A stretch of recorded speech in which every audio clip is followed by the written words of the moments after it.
My name is Typhoon, and in this lecture you will learn and understand the lab overview and its technologies. You will learn how to set up hypervisor and virtually isolated networks. You will also set up and work with Kali Linux. You will also learn how to install Metasploitable 2 and Metasploitable 3. The first is target as a target and Metasploitable 3 as a vagrant. So you will also learn the vulnerable web application systems. So let's get started.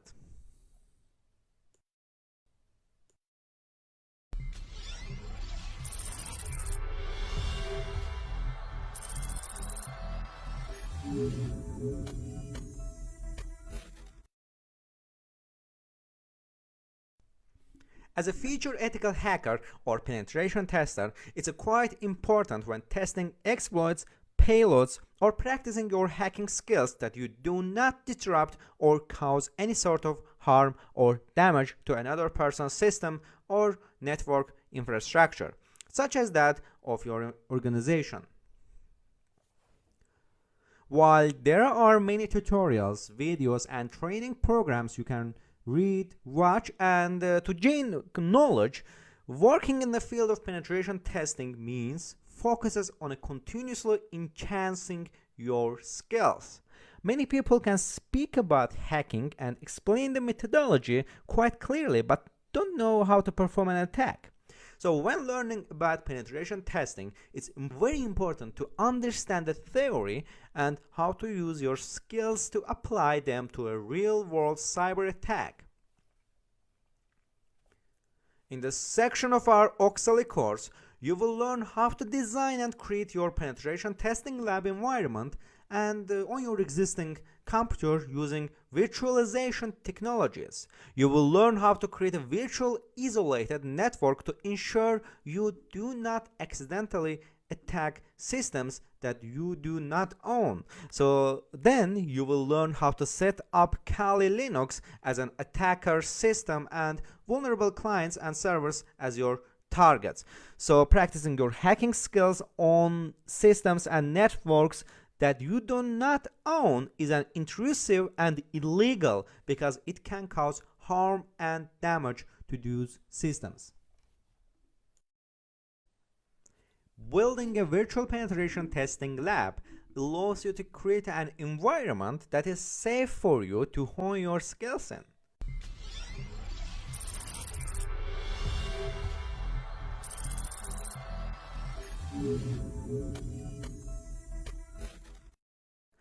Scale the environment to add new vulnerable systems and even remove older legacy systems that you may no longer need.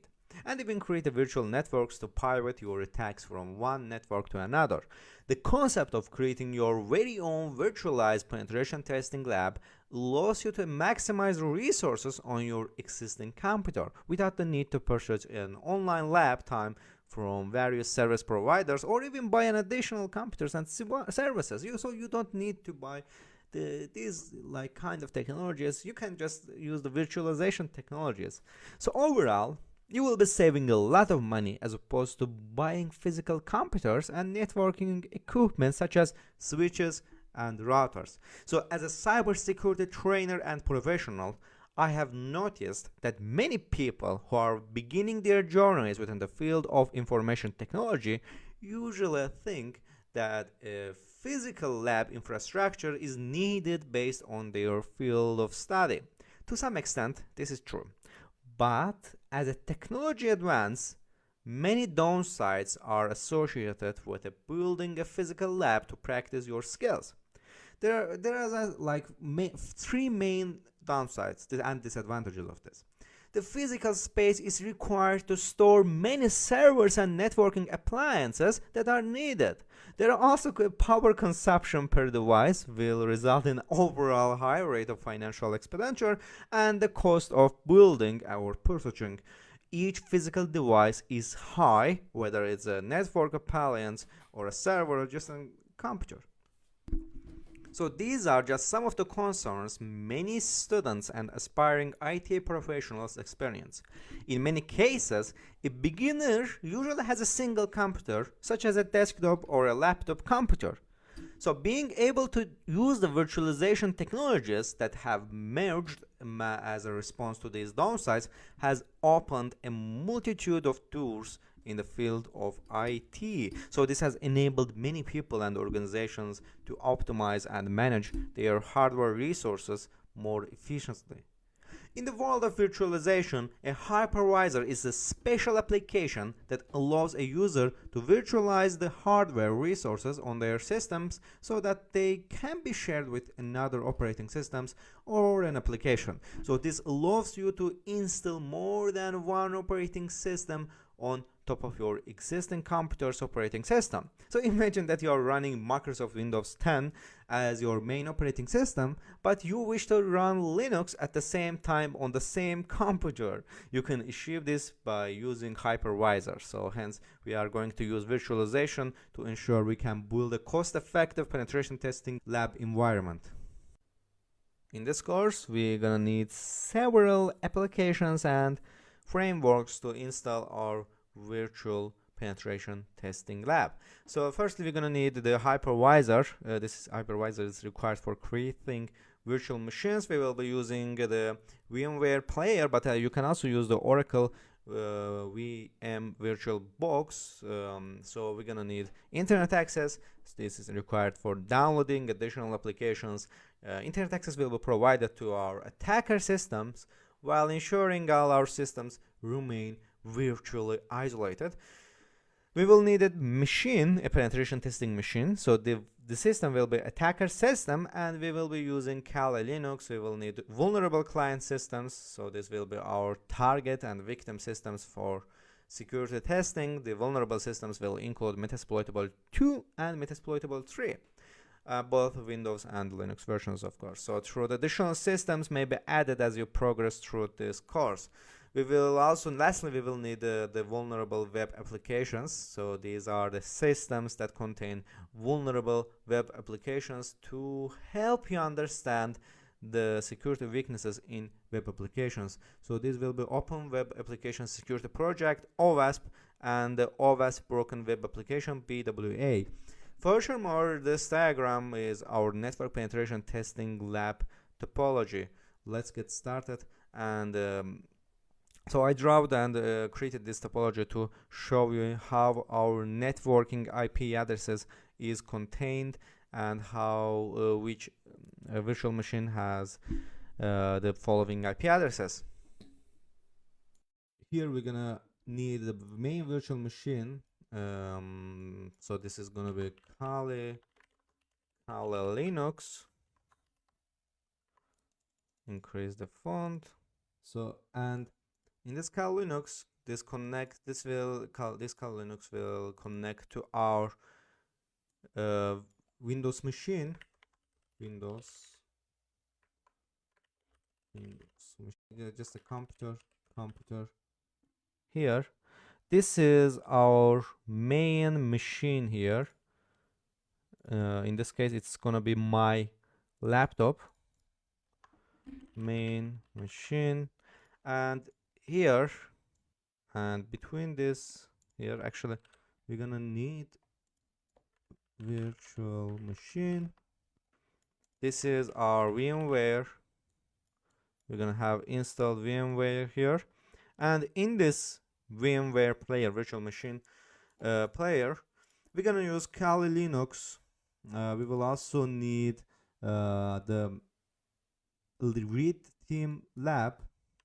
This is gonna be our Red Team Lab, and we will need okay, this is a Kali Linux.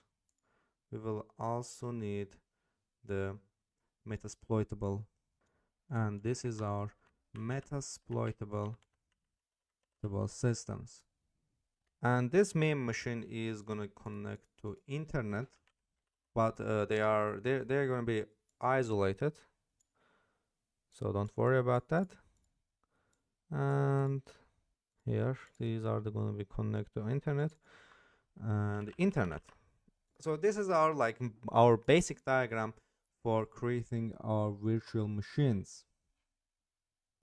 Now that you have an idea of the lab topology, as well as the systems and technologies which we are going to be working with throughout this course, let's get started by setting up a hypervisor and virtual networks in next lecture.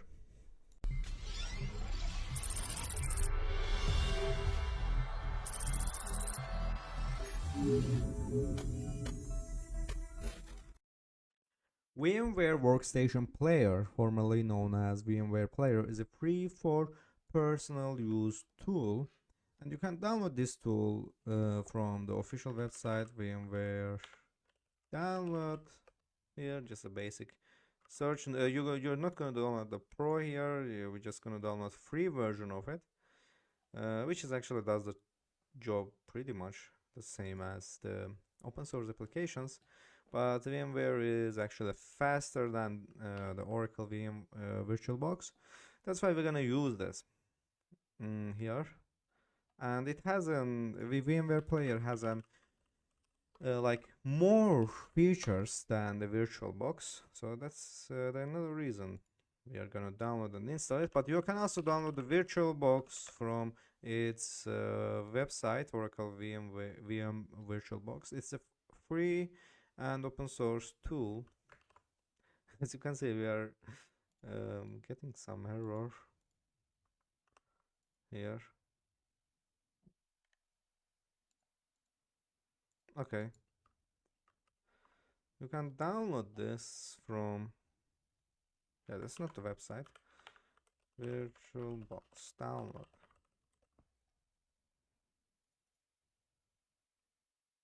We're having trouble with connecting VirtualBox website, so we're gonna download it from the file hippo. Download the latest version. As you can see here, we downloaded the VirtualBox installer, and we're not gonna install the installer. So let's actually .org site try this. Instead of using file hippo, we can also use the SourceForge.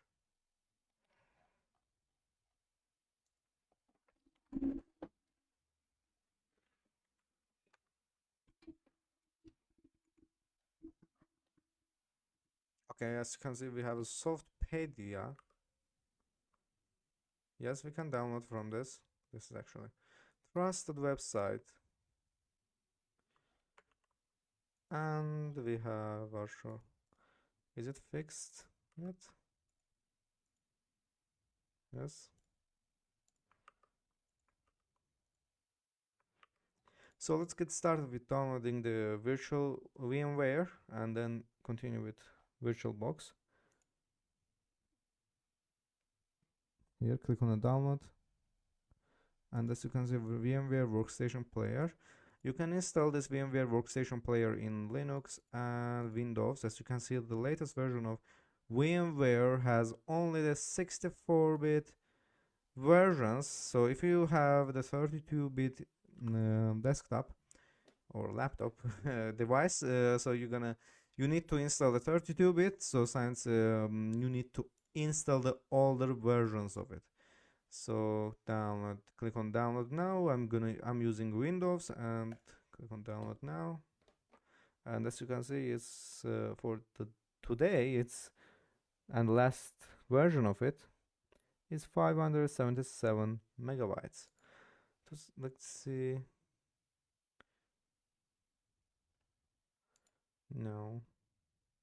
We are having trouble for reaching VirtualBox website. The reason of it,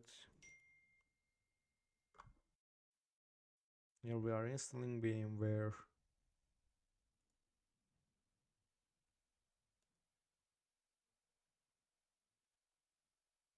And as you can see here, the VirtualBox website is loaded as well.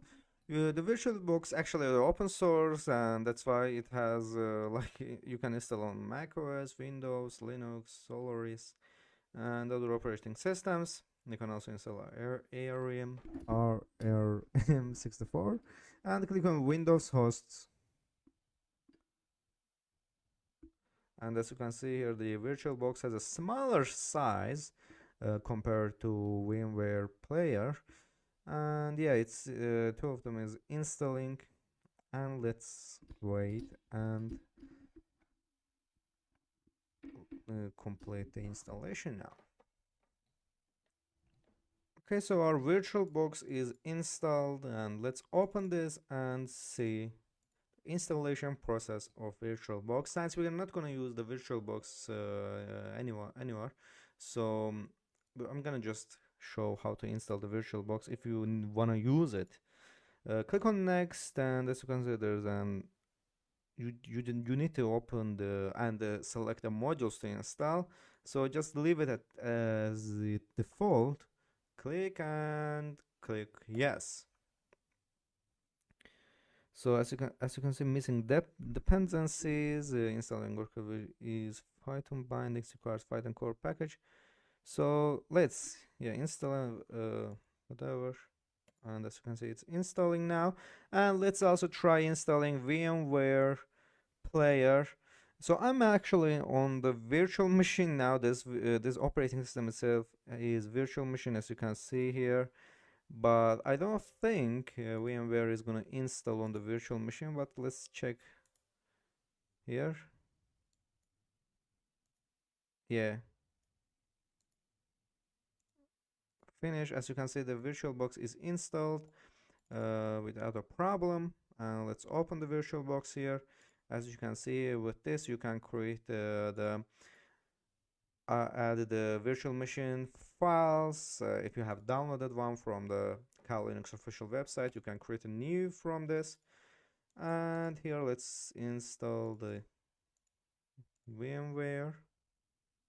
You can also install the Enchant keyboard driver, but no, here do not join and do not check the product updates on the startup. Next, yes, add the icons to desktop. Yes, install.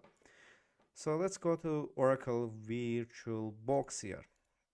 So with this new keyword, you can enter the virtual machine name, folder that you're gonna save the virtual machine files in it, and the ISO image, and the operating system types after selecting the ISO image. So the good thing about the VMware is whatever the ISO image you're selecting, the VMware will choose system automatically for you.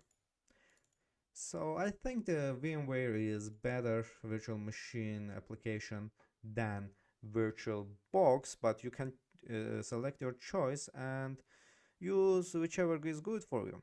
And as you can see here, use VMware Workstation Player for free for non-commercial use. Since we're not going to use the VMware for non-commercial use, we're going to click on that and click on continue and click on finish. And as you can see here, our Workstation Player 17, the last version of VMware, is opened. With this, actually in next lecture we're going to install the needed metasploitable Kali Linux on it. So I'm not going to show it in this lecture, but I wanted to show it how the VirtualBox interfaces looks and how to set that.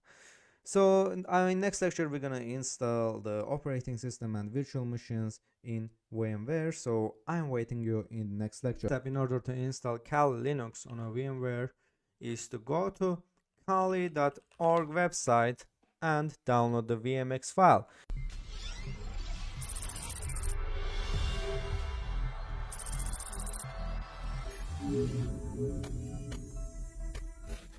So as you can see, we have a download button here. Click on that. We can also download the installer images, and we can also download the virtual image machines here. So as you can see, in installer images, we have advantages that we can direct access to hardware, we can customize Kali kernel, and no overhead. But in the virtual machines, we have snapshot functionality, is isolated environment, customized Kali kernel, but we cannot direct access to hardware because we are using the virtual machine and we have higher system requirements, and it's not that high system requirements here.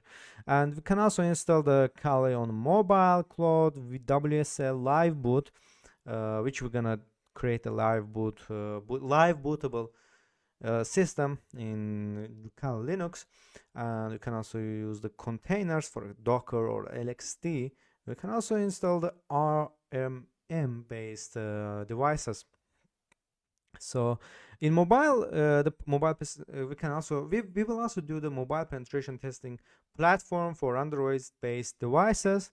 But in this lecture, we're gonna install the Kali Linux via the virtual machines here.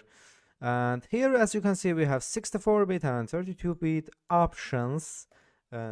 Select your in order to know if your computer is 64-bit or 32-bit here.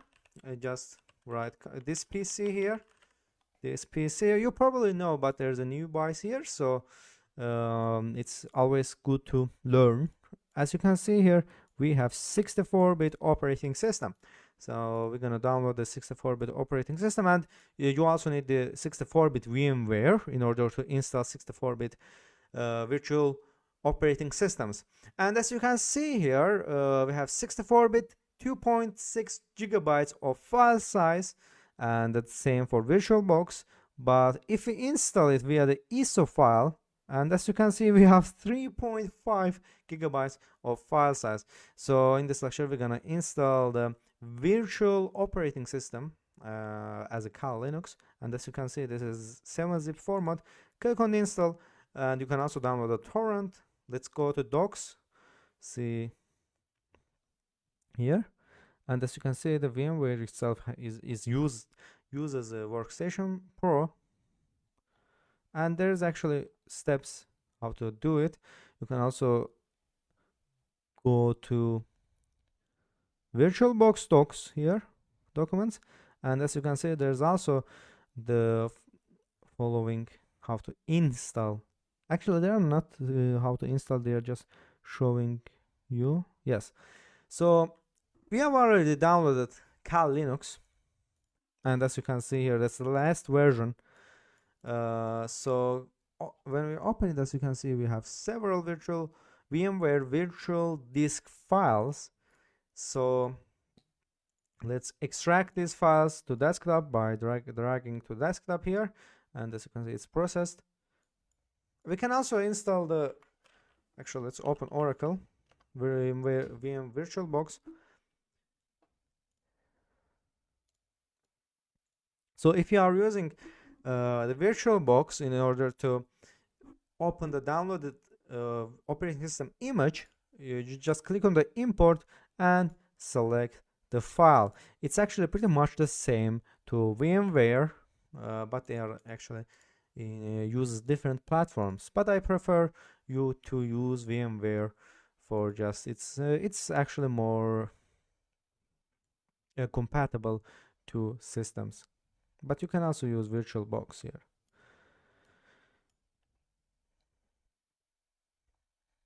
Here it's 75%, 80.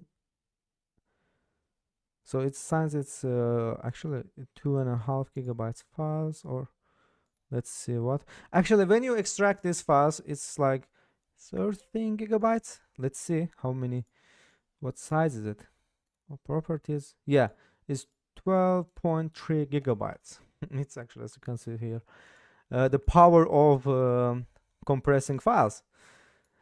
So click on after like extracting your Kali Linux files to the folder from the zip file, click on the player, file, and open.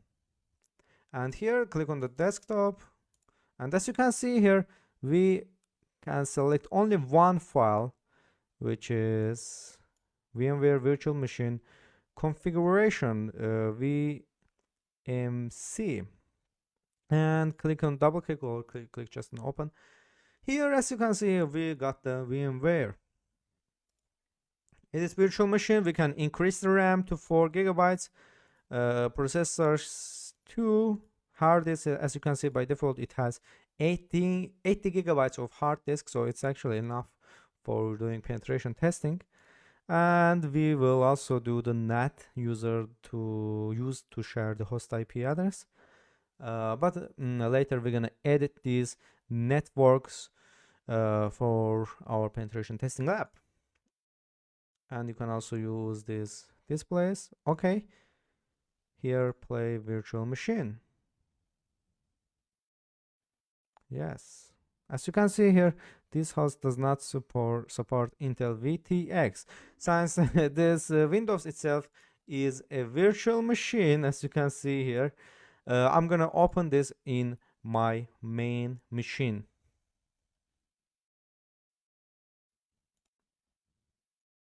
Okay, so this is my main machine, and let's open the VMware here.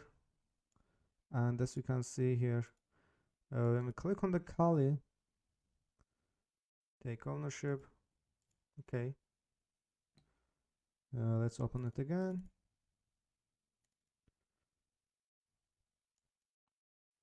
Here, open the Kali Linux. As you can see, we have already deleted it. Open this Kali. Okay, and as you can see here, our installed Kali Linux is finally opened. So in this lecture, we're gonna install and configure Metasploitable 2 as a target system.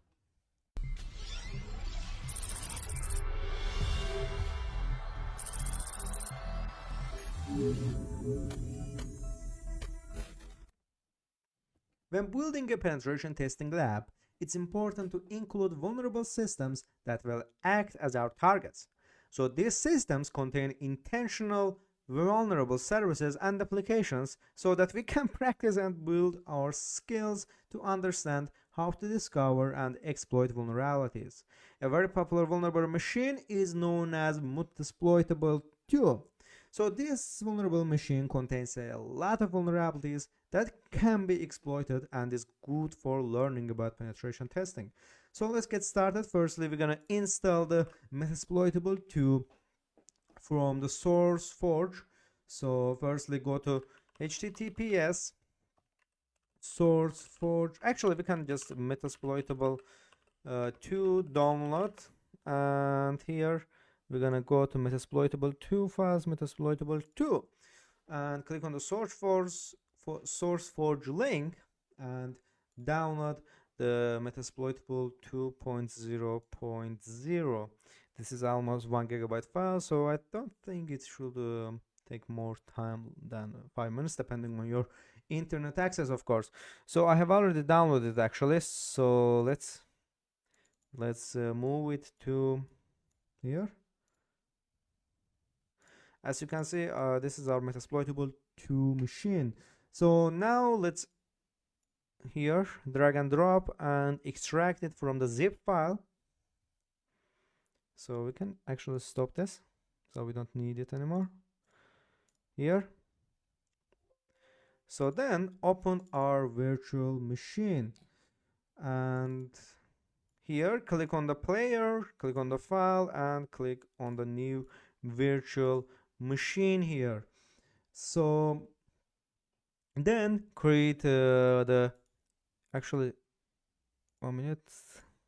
Yeah, as you can see, this is a VMware virtual disk machine. So where I will click on the I will install the operating system later and click on next, and here click on Linux, choose Linux here, and choose the other Linux kernel 64-bit here, and click on next. 8 GB is okay for Metasploitable or not. Actually, let's check. Yeah, 8 GB is okay for Metasploitable. We are not gonna create a new disk here, so I just need 0.2 GB. Here hard disk 200 MB, memory is okay, and click on finish. After that, click on edit. Actually, let's change this Linux 4. Kernel to here Metasploitable here,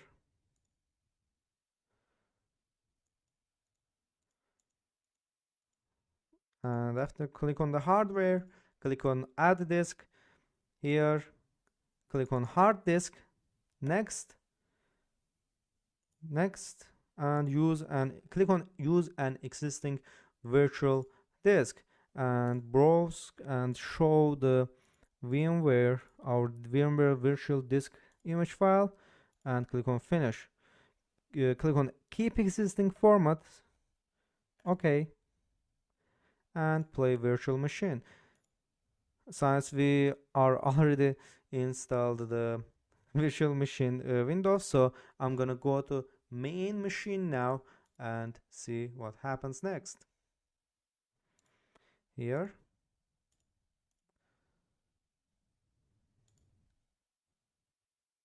main, here, this is our Metasploitable Linux.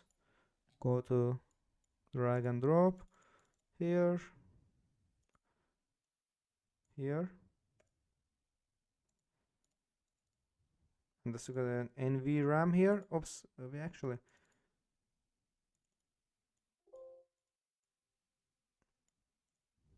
just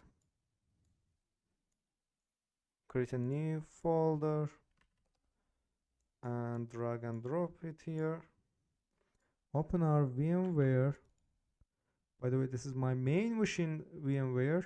We got that error because we already installed the VMware inside it. So click on player, file, new virtual, and here we're gonna get the auxiliary desktop. Here, this is the disk we're gonna choose. Properties, yes. Here, desktop, SS. I will click on I will install operating system later. Linux, Linux 4 64-bit.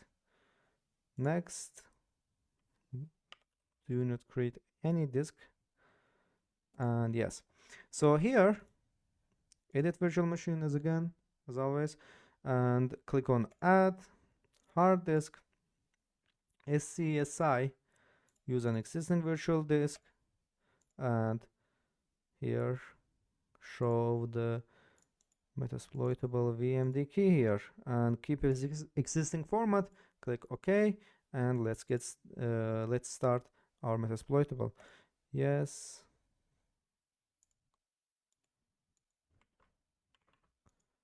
So we need to actually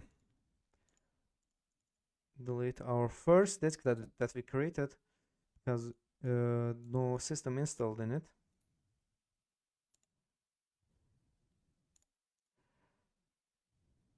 Remove. Okay. Yes. As you can see, the group loading and our Metasploitable is installed. So I'm gonna go to change the view to our Metasploitable disk. Windows capture exploitable, and here this is our Metasploitable system. As you can see here, the admin and password is right here, msfadmin, msfadmin, and here we log it into Metasploitable protocols. You need to understand the basics of computer networking. The more you understand how common networks are built and function, the easier it will be applied to that knowledge to capturing, analyzing, and through this section, I will introduce the basic network concepts and that you will encounter every day when you're analyzing network protocols. I will also lay the groundwork for a way to think about the network protocols, making it easier to find previously unknown security issues during your analysis. So let's get started with by the network architecture and protocols here. Network. So this is our topic here that you will learn about. So let's start by reviewing some basic networking terminology and asking the fundamental question: what is a network? So the network is a set of two or more computers connected together to share information, and it's a common to refer to each connected device as a node here. As you can see here, workstation node, mainframe node, server node, and this is our network here. So so it's common to refer to each connected device as a node on the network to make the description applicable to a wide range of devices.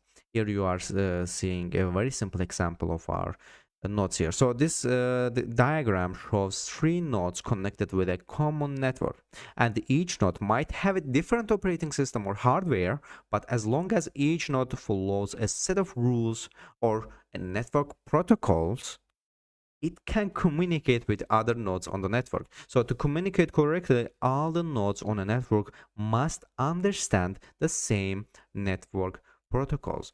Here, let's actually, here.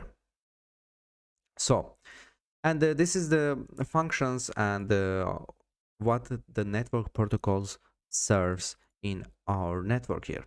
So, the network protocols serves many functions, including one of these functions here. So this is the maintaining state, session state. So these protocols typically implement mechanisms to create new connections and terminate existing connections. Here this protocol also does identifying nodes through addressing here. So data must be transmitted to correct node on a network. So some protocols implement an addressing mechanism to identify specific nodes or groups of nodes. And we are also going to control the flow, so controlling flow. So this is the amount of data transferred across a network is limited, of course. So the protocols can implement ways of managing data flow to increase throughput and reduce latency. And we are also going to be guaranteeing the order of transmitted data. So many networks do not guarantee that the order in which the data is sent will match the order in which it is received. And a protocol can reorder the data to ensure it's delivered into correct order. And we are also going to detecting and correcting errors here. So many networks are not 100% reliable, right? So data can become corrupted, and it's important to detect the corruption and ideally correct it. And here, lastly, formatting and encoding data. And the data isn't always in a format suitable for transmitting on a network, and the protocol can specify ways of encoding data, such as encoding English text into binary values.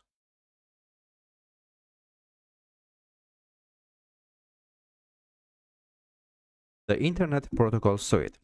TCP/IP is a de facto protocol that modern networks use. Although you can think of the TCP/IP as a single protocol, it's actually a combination of two protocols: the Transmission Control Protocol (TCP) and the Internet Protocol IP. And these two protocols form part of the Internet Protocol Suite, IPS. So this is the Internet Protocol Suite and these diagrams. And I will explain all of these diagrams right now here.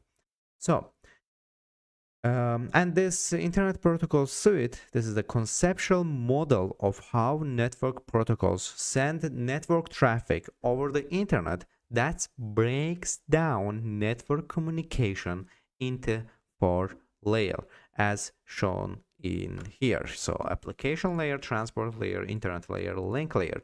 And Ethernet PPP is link layer, IPv4, IPv6 is internet layer, TCP and UDP is transport layer. Actually, let me add comma here. TCP and UDP is transport layer. HTTP, SMTP, DNS is, and etc. is application layer. And these protocols are more, but this is just most used protocols in Internet Protocol Suite. And these are the external connections here. So the link layer directly connects to physical network, and also physical network connects directly to link layer here. So actually, let me get this here, and here I will apply the same for user application, right? Here, whether it is a browser or just an online game, this is works like that. So now I will explain Internet Protocol Suite. So let's get started with the link layer. This link layer here. So this layer is the lowest level and describes the physical mechanisms used to transfer information between nodes on a local network. And well-known examples include the Ethernet, both wired and wireless, and the point-to-point protocol PPP. We also have the internet layer here. So this layer provides the mechanisms for addressing network nodes, and unlike in layer 1, the nodes doesn't have to be located on a local network. This level contains the IP. On modern networks, the actual protocol used could be either IP version 4 or IP version 6. And here we also have the transport layer. So this layer is responsible for connections between clients and servers, and sometimes ensuring the correct order of packets and providing service multiplexing. And service multiplexing allows a single node to support multiple different services by assigning a different number for each service, and this number is called the port.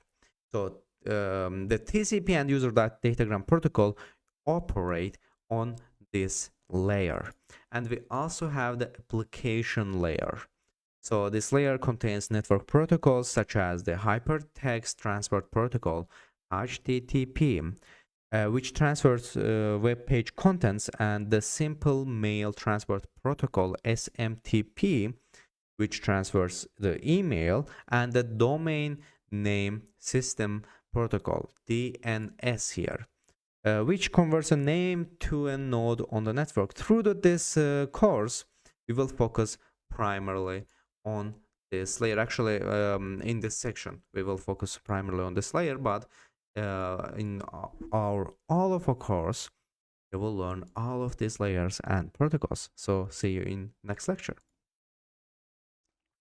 Each layer here interacts only with the layer above and below it, but there must be some external interaction with the stacks here. So here I draw some diagrams that will show you two external connections, and the link layer interacts with the physical network connections transmitting the data in a physical medium, so such as pulses of electricity or light.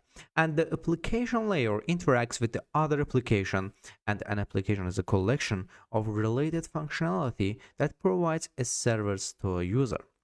And in this figure, you are seeing an example of an application that processes an email. And the service provided by the email application is sending and receiving of messages over a network. And here, typically, applications contains these components, which is the network communication. This component communicates over the network and processes incoming and outgoing data. For a email application, the network communication is most likely standard protocol such as SMTP, POP3, IMAP, or others. And we also have the content parsers here. Oops, actually we have here content parsers. So data transferred over a network usually contains content that must be extracted and processed. So content might include textual data such as the body of an email, or it might be pictures or video. And we also have the user interface, and this is the user interface that user interacts to it. So the UI allows the user to view received emails and to create a new emails for transmission. In email application, the UI might display emails using the HTML in a web browser. And then I will also notify you that the user interacting with the UI doesn't have to be a human being. It could be another application that automates the sending and receiving of emails through a command line tool.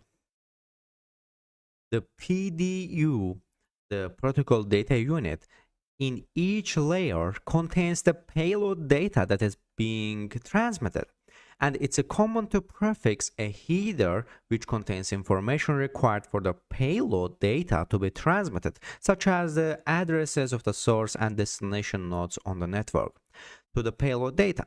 So sometimes the protocol data unit, PDU, also has a footer here that is suffixed to the payload data and contains values needed to ensure correct transmission, such as error checking information. And here in this diagram, I created how PDUs are laid out in the IPS. Remembering from the previous lectures, IPS means Internet Protocol Suite. Here.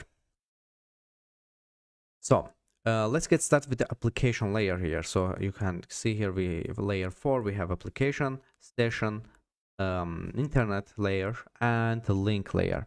Now I will explain all of these layers and their payloads, headers one by one.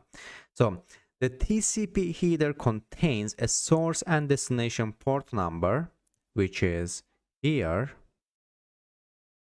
source and destination port number here. And these port numbers allow a single node to have a multiple unique network connections, and port numbers for TCP and UDP range from 0 to 65,535 here. And the most port numbers are assigned as needed to new connections, but some numbers have been given a special assignment, such as the port 80 for HTTP. You can find the current list of assigned port numbers in the etc services file on the most Unix-like operating system, but you can also check in from the Wikipedia from internet. And a TCP payload and header are commonly called a segment, whereas a UDP payload and header are commonly called a datagram. The IP protocol uses a source and destination headers. The destination address allows the data to be sent to a specific node on the network, and the source address allows the receiver of the data to know which node sent the data and allows the receiver to reply to the sender.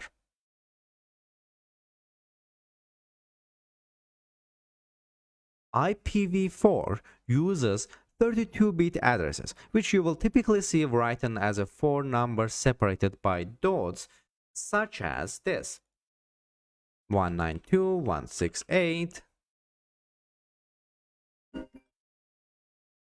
192.168, here 10 and 1. So this is an example IP version for IP address. And IPv6, actually let me notify here, IP version 4. So but the IPv6 here, IPv6 uses 128-bit addresses because 32-bit addresses aren't sufficient for the numbers of nodes on the modern networks.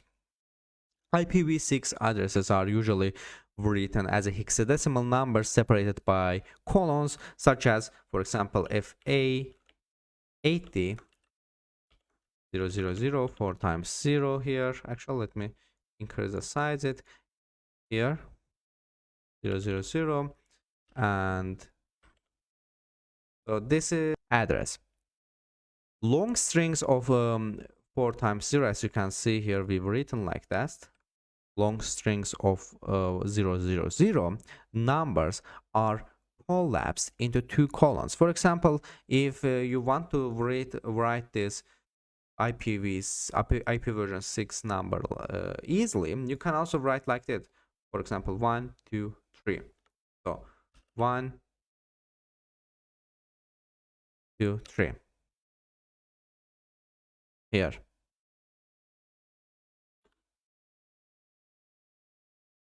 Ethernet also contains source and destination address.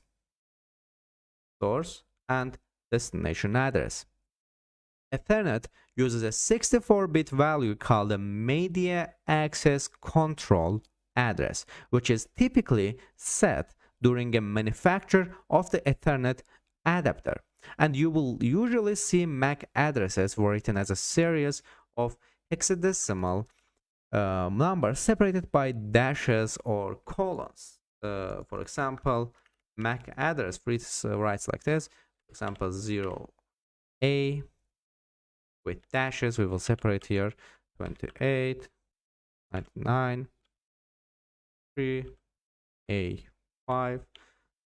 So this is an example media access control address. And the Ethernet payload, including the header and footer, is commonly referred as frame. Data transmission. Let's briefly look at how data is transferred from one node to another using the IPS data encapsulation model. In this diagram, you are seeing the simple Ethernet network with the 3 nodes, 1, 2, 2, 3. So here, in this example, the node at here, actually let's name this the Typhoon's computer, and here let's actually make this oxley.com, and called, for example, Typhoon's network, right? In our laptop here. So for example, with the IP address 192.168.0.101 named Typhoon's computer, Typhoon's computer wants to send the data using the IP protocol to the node with the IP address here oxley.com, the IP address 192.168.0.108. And the switch device, this is the switch device of us, forwards Ethernet frames between all nodes on the network. The switch doesn't need an IP address because it operates only at the link layer. Actually, remember what link layer is this? This is the layer 1. So the switch device doesn't need an IP address because it operates only at the link layer. And here I will write that down. What takes place to send the data between 2 nodes. The first step, the operating system. Actually, let me copy this here. Yeah. And make it upper. The first step, step 1. Step 1. The operating system network stack. So, the operating system network stack node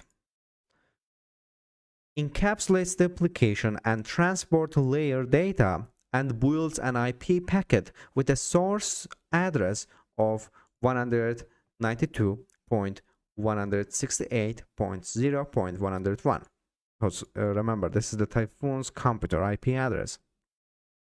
And the destination address, here I wrote that as a 2, the destination address of 192.168.0.108. And the step 2 after that, step 2 is the operating system can, at this point, encapsulate the IP data as an Ethernet frame. Encapsulate IP data as an Ethernet frame.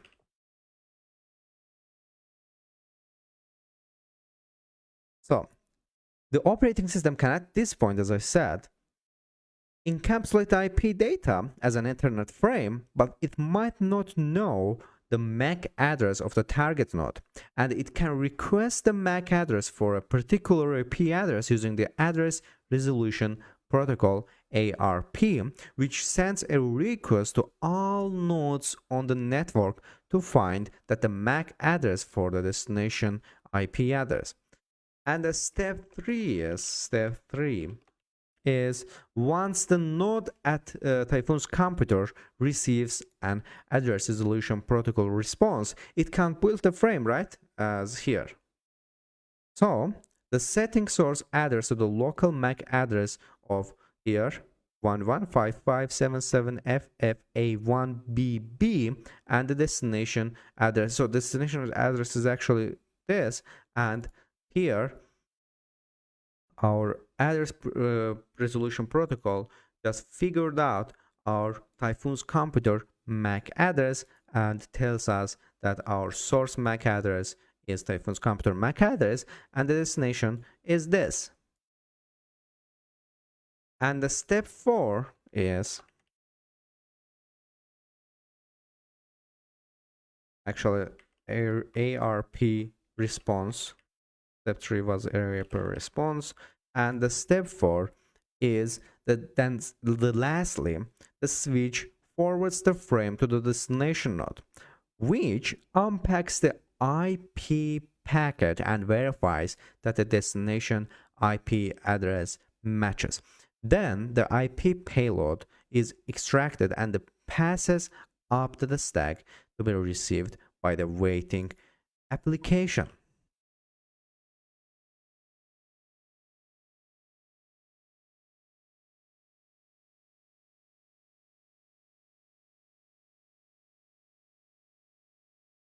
Network routing. Ethernet requires that all nodes from local network.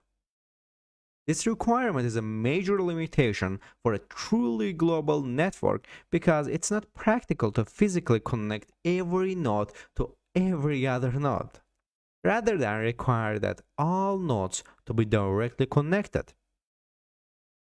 The source and destination addresses allow the data to be routed over different networks until the data reaches to the desired destination node, as shown here.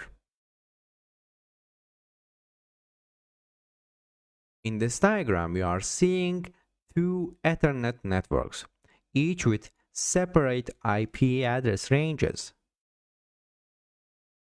Here, in this lecture, I will explain how the IP uses this model to send the data from the node at one network number 1 to network number 2. The operating system network stack node here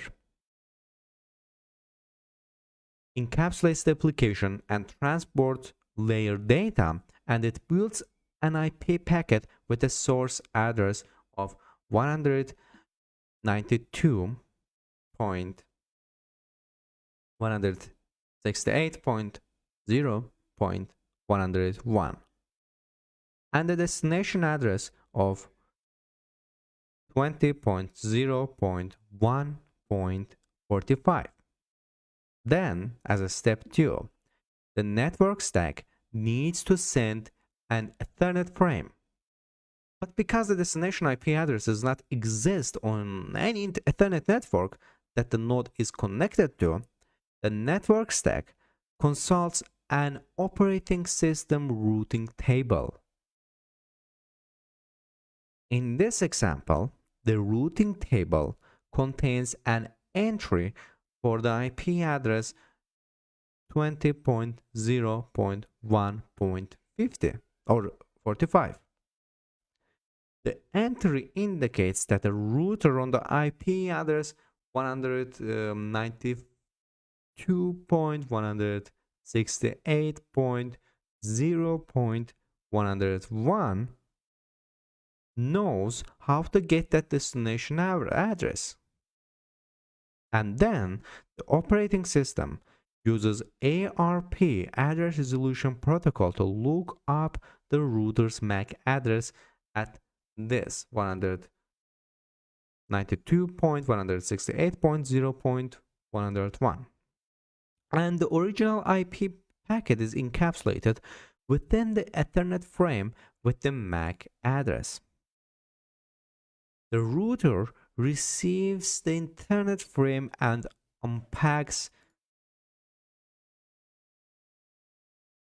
the IP packet. When the router checks the destination IP address, it determines that the IP packet is not designed for the router or destined for the router, but for a different node on another connected network. The router looks up the MAC address of this IP address 20.0.1.45, encapsulates the original IP packet into new Ethernet frame, and sends it onto network number 2. The destination node receives the Ethernet frame, unpacks the IP packet, and processes its contents. And this routing process might be repeated multiple times. For example, if the router was not directly connected to the network containing the node of 20.0.1.45, it will consult its own routing table and determine the next router it could send the IP packet to. Clearly, it would be impractical for every node on the network to know how to get to every other node on the internet. If there is no explicit routing entry for a destination, the operating system provides a default routing table entry, and this is called the default gateway, which contains the IP address of a router that can forward IP packets to their destinations. The network is the first thing we think about when we imagine computers getting hacked, right? And it's the pen tester's playground. It's both the first step and the final frontier of compromising a computer. It's also what makes of an entire building full of computers. It's fitting. Then we continue our journey with a discussion about compromising the network and using its own power and weaknesses to inform the pen test. The first step is getting on the network, and there are human, architectural, and protocol factors that make the mere presence of an attacker on the network potentially devastating. For this reason, defenders often deploy network access control (NAC) systems. The intent of these systems is to detect and prevent an intrusion on the network by identifying and authenticating devices on the network. In this section, we will review some of the methods employed by the NACs and demonstrate practical methods of bypassing these controls. Now, let's get started by the learning of bypassing media access control filtering and things to consider for the physical accessor. An attacker needs to be aware of the methods for the remote compromise: attacking the VPN, wireless infiltration from a distance using a high-gain antennas, and so on. However, pen tester can never forget the big picture. This is a field where it is very easy to get caught up and in the highly specific technical details and miss the human element of security design. There is a design flow concept that pen testers like to call the candy bar model. This simply refers to a network that is soft and crunchy on the outside, but gooey on the inside.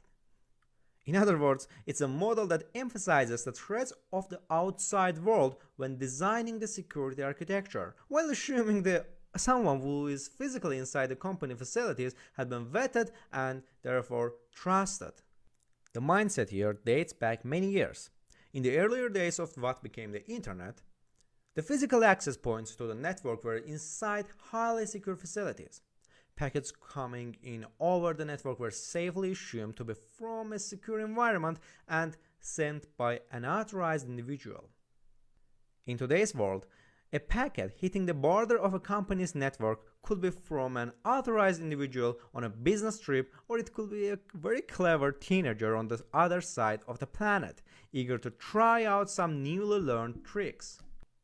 The candy bar model will come up in later lectures when we discuss other network attacks. Once you crack the outer shell, you will often find that the path forward seems paved especially for you. And the successful compromise will inform your client of the devastating consequences of this mistaken assumption. Feel free to treat yourself to an actual candy bar upon successful compromise. You deserve it. How to social engineer your target is a subject for another section altogether, but for the purposes of this discussion, let's assume that you have a physical access to network drops. Not all the physical access is the same though, but if you convinced your target to hire you as a full-time employee, then you will have constant physical access, right? They will even hand you a computer. However, what's more likely is that you have exploited a small gap in their physical security stance, and your presence can be undetected or tolerated for only a short period of time. You have snuck in through the smoker's door after striking up some conversation with an unwitting employee, or you've been given permission to walk around for an hour with a convincing looking contractor uniform and clipboard. Or, which is my personal favorite, you earned trust and affection by bringing in a big box of donuts for the people expecting an auditor's visit based on a well-scripted phone call. And my client's still shaking after this test and will ask whether the donuts were real. And for now, we will demonstrate how to set up a Kali box to function as a rogue wireless access point while impersonating the media access control address of a voice over internet protocol phone. So you have found an unoccupied cubicle with an empty desk and a generic IP phone. So the phone is plugged in and working, so you know the network drop is active, and we will drop our small laptop running Kali here and continue the attack from the outside. Unplug the IP phone so that our bad guy can take the port, and we are then going to clone the MAC address of the IP phone on our Kali box Ethernet port. From the perspective of simple MAC address whitelisting methodology of NAC, this will look like the phone merely rebooted. So here I use ifconfig to bring up the interface configuration, but first let's actually increase the font size a little bit so you can see better.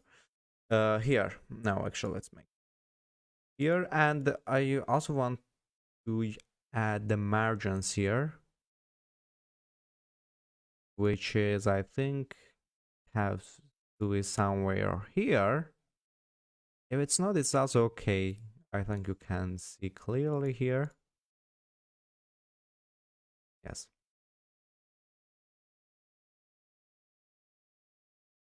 Terminal, yes.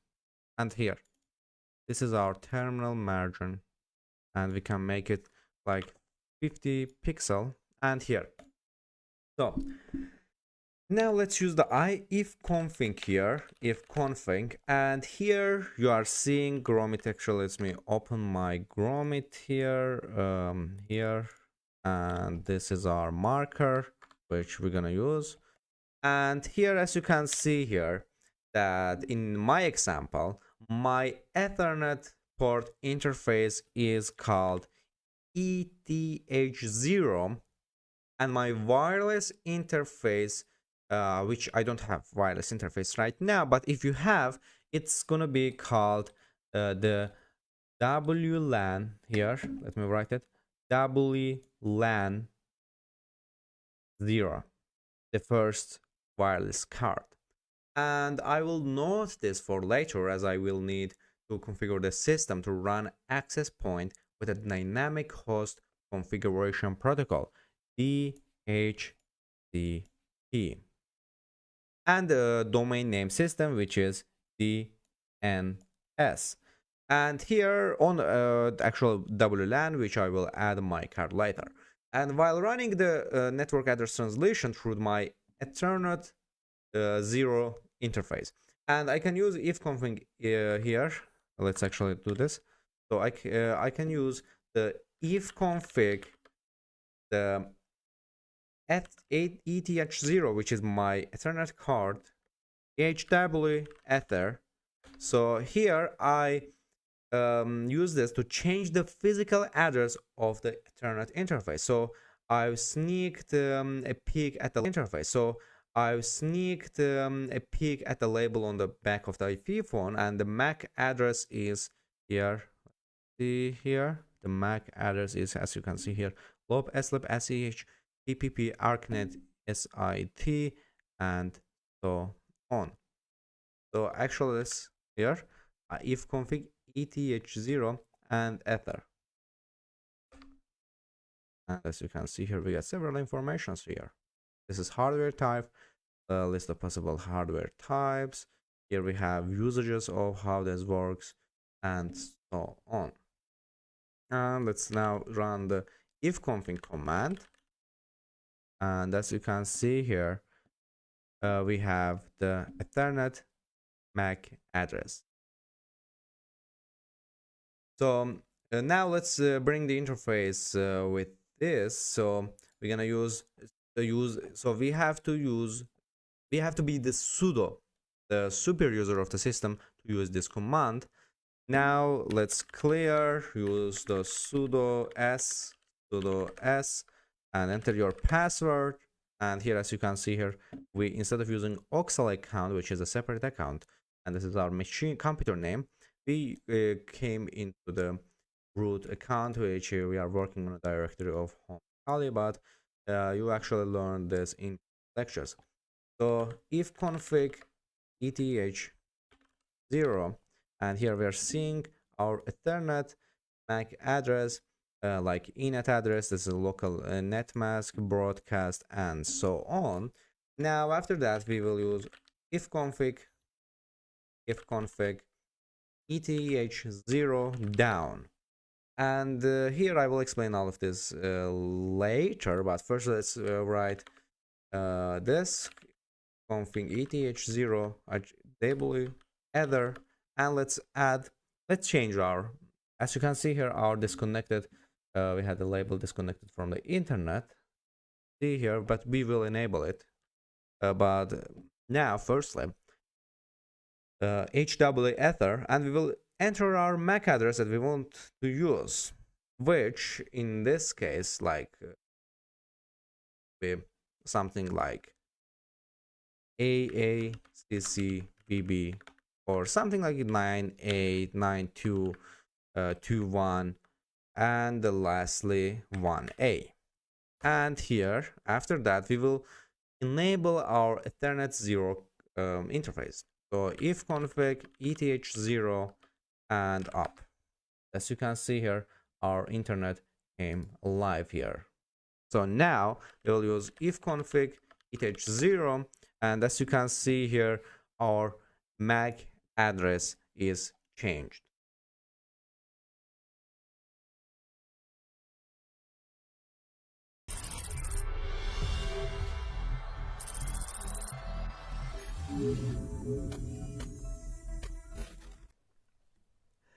Beginning a career in ethical hacking and penetration testing can be a very exciting and mostly a bit overwhelmed, causing us to visit only the lectures about exploiting a system in its course, such as this. So, however, conducting a penetration test is like starting a new project at home.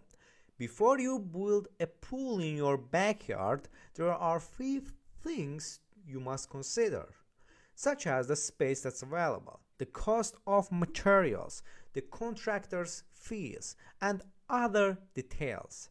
Information gathering is a very important phase of the hacking life cycle and penetration testing. In this lecture, we will focus on passive information gathering techniques and methods. We will learn how to use the internet to get us the information and the specific details we need about our target by using both online resources and tools on Kali Linux.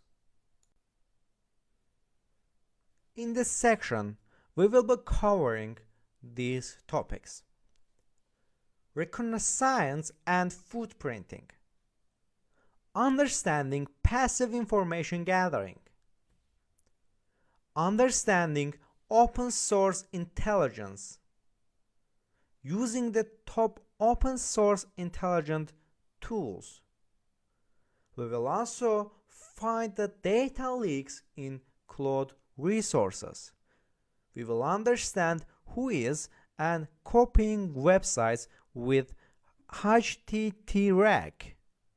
We will also find subdomains using sublister. We will also identify the target technologies and security controls.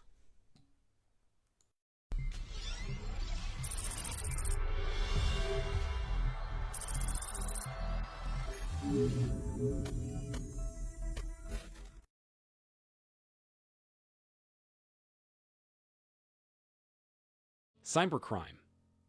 In a nutshell, cybercrime includes any illegal activity committed using a type of computing device or computer networks such as the Internet.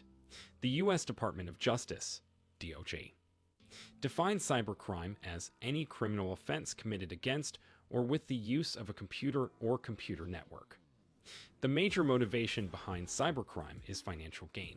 Example, spreading malware to steal access codes to bank accounts. However, a good portion of cybercrime has different motivations, like interrupting service, for example, DDoS attacks to stop services offered by the target organization, stealing confidential data, example, consumer data, medical information, exchanging copyrighted materials in an unlawful way, and cyber espionage, corporate trade, and military secrets. What is cybercrime? Cybercrime is defined as an unlawful action against any person using a computer, its systems, and its online or offline applications. It occurs when information technology is used to commit or cover an offense. However, the act is only considered cybercrime if it is intentional and not accidental. Example of cybercrime. Here are some most commonly occurring cybercrimes. The fraud did by manipulating computer network. Unauthorized access to or modification of data or application. Intellectual property theft that includes software piracy. Industrial spying and access to or theft of computer materials. Writing or spreading computer viruses or malware.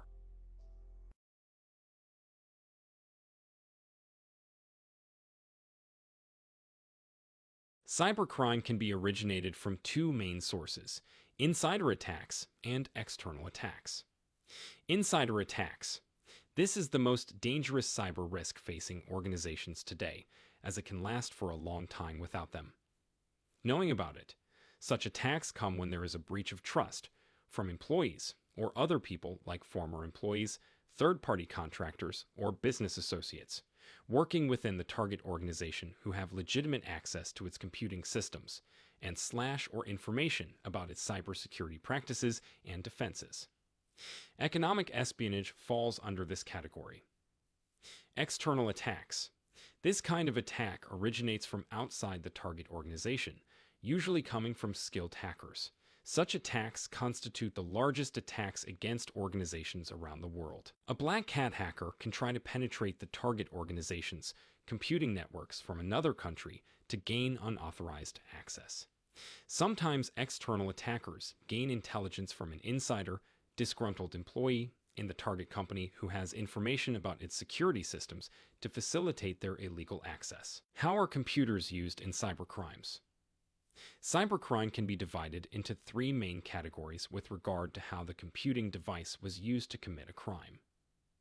1. A computing device is used as a weapon to commit a crime. Example: launching denial of service, DOS, attacks, or sending ransomware. 2. A computing device is the target of a crime. Example: gaining unauthorized access to a target computer. 3. A computing device is used as a facilitator of a crime. Example: using a computer to store incriminating data or to make online communications with other criminals.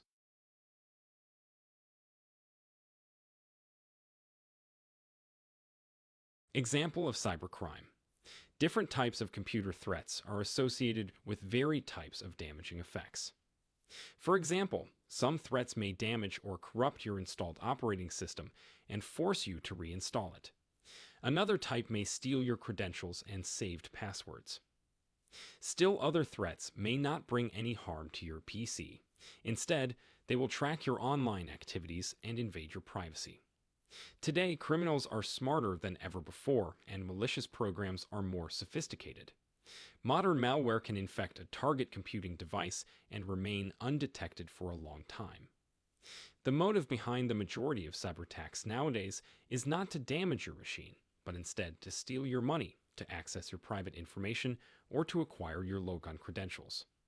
Similar to traditional crime, cybercrime can be grouped into various categories, according to the malicious actor's objective for applying it. The following are the most common forms of cybercrime. Malware distribution. Malware is short for malicious software and is any software employed to bring damage to computing devices, computers, smartphones, etc., or the stored content, data, or applications. Malware corruption can manifest in different ways, such as formatting your hard disk, deleting or corrupting files, stealing saved login information, gathering sensitive information, your files, and private photos, or simply displaying unwanted advertisements on your screen. Many malware variants are stealthy and operate silently, without the user's knowledge or awareness. Malware is a term used to refer to many types of malicious software, such as computer viruses, worms, Trojan horses, spyware, ransomware, rootkit, scareware, and adware. Ransomware distribution. Ransomware is computer malware that installs silently on the user's machine. Its objective is to deny access to user files, sometimes encrypting the entire hard drive, HD, and even all the attached external drives and connected cloud storage accounts. It then demands that the user pay a ransom to get the malware creator to remove the restriction, so the user can regain access to the system and stored assets. Cryptojacking. This is a piece of code, usually written in JavaScript, that infects your computer silently via web browser to mine cryptocurrencies. As the cryptocurrency wave is on the rise, more cybercriminals are using such techniques for commercial gain using other people's computers without their knowledge. This attack consumes much of the target computer's CPU. Hacking. Hacking is the process of invading your privacy by gaining unauthorized access to your computing device or internal network. Hackers usually scan your machines for vulnerabilities, such as unpatched Windows updates, and gain access through them. After gaining access, they may install a keylogger or a Trojan horse to maintain their access, to begin stealing information, or to spy on user activities. SQL injections. This is a hacking technique that allows hackers to attack the security vulnerabilities of the database that runs a website. An attacker enters SQL code into target website, web forms, and executes it to force the back-end database of the website to release confidential information to the attacker. Speed. Farming. This is a cyber attack intended to redirect users from a legitimate website to a fraudulent site without their knowledge. The end goal is usually to infect the target computer with a malware. Phishing. Phishing messages come in different shapes, such as SMS messages, emails, and web site links, URLs, all of which are designed to look genuine and use the same format as the legitimate company they pretend to be. Phishing aims to collect user-sensitive details, such as banking information, login credentials, and credit card info, by tricking the end user into handing the information to the attacker. Email bombing and spamming. Email bombing occurs when an intruder or a group of intruders sends a large volume of emails to a target server or target email account, making it crash. Spam is unsolicited. Email that usually sent to a large number of users for commercial purposes, showing ads or promotions. However, many spam emails contain disguised links that can lead the victim to phishing websites or to malicious websites hosting malware to further infect the user's machine. Identity theft. Identity theft is stealing personal information about people and using it in an illegal context. Cyberstalking. This is an invasion of the user's privacy. It works when an intruder follows a target person's online activity and tries to harass/threaten him or her using verbal intimidation via email, chat services, and social media. The wide reach of social media sites and the vast amount of personal details available publicly make cyberstalking a major problem. in today's digital age. Using internet network illegally, spreading illegal contents, and selling illegal services and products. Examples include spreading hate and inciting terrorism, and selling drugs and weapons, especially in the darknet market. DDoS attacks. A DDoS attack is an attempt to make an online service unavailable by overwhelming it with traffic from multiple sources. Attackers build networks of infected computers, which could be millions of machines known as botnets, by spreading malicious software through emails, websites, and social media. Once infected, these machines can be controlled remotely by a bot master without their owner's knowledge and used like an army to launch an attack against any target. Social engineering. Social engineering is a kind of attack that uses psychological tricks, social tricks, over the phone or uses a computing device to convince someone to hand over sensitive information about himself or herself or about an organization and its computer systems. Software piracy. This is the unauthorized use, downloading, and distribution of pirated material like movies, games, software, songs, books, and other intellectual property products. Cybercrimes could be conducted by either one person or a group of organized criminals. The latter is more dangerous as it has the resources to conduct and develop sophisticated attacks against target organizations and individuals.